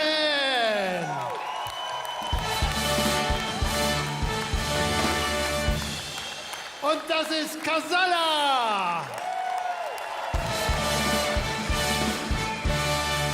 Und zusammen ist das unschlagbar! Meine sehr geehrten Damen und Herren, das war die Proklamation des Kölner Dreigestirns 2017. Wenn wir uns penseln, sind wir von der Söck.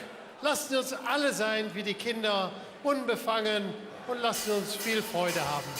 Meine sehr verehrten Damen und Herren, liebe Kinder, los mal springen!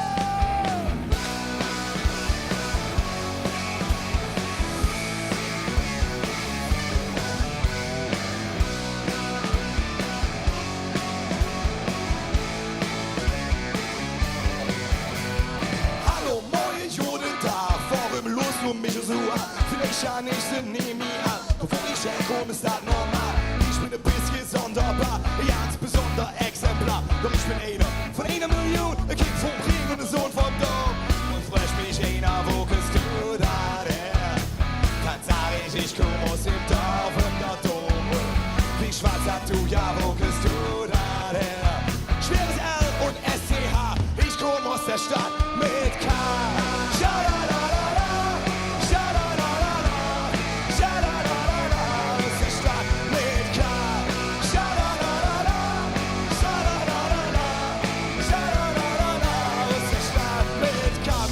Stadt mit K. Sie ist laut, trinkst und schwach. Oft zu schnell, aber immer geradeaus. Sie ist kein Mann, aber Südjodos. Hey Mann, wir sind schwer in Love. Ding Kapell, Dinge Fluss, Ding Sport. Karneval, in die ganze Jahr. Rock'n'Roll und Uftata. Und frech mich einer, wo bist du da her? Dann sag ich komm aus dem Dorf und dort oben. Wie schwarz hast du, ja, wo bist du da her? Ich komm nicht aus Amerika, ich komm aus der Stadt mit K.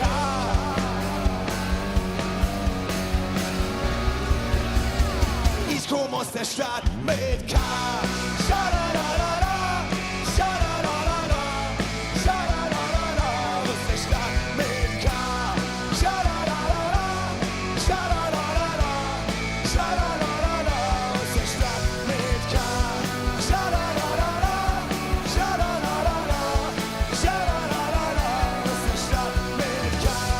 Schadadadada, schadadadada, schadadadada.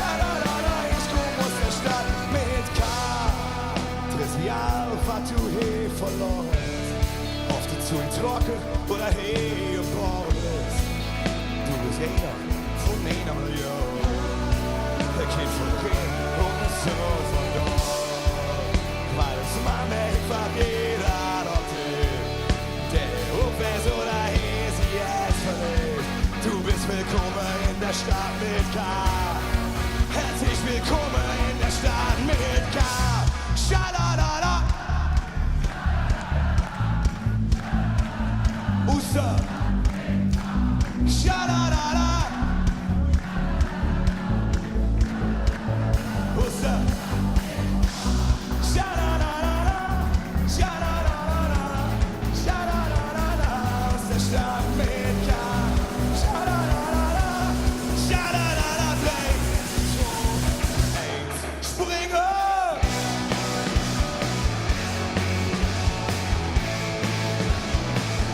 Aus der Stadt mit K.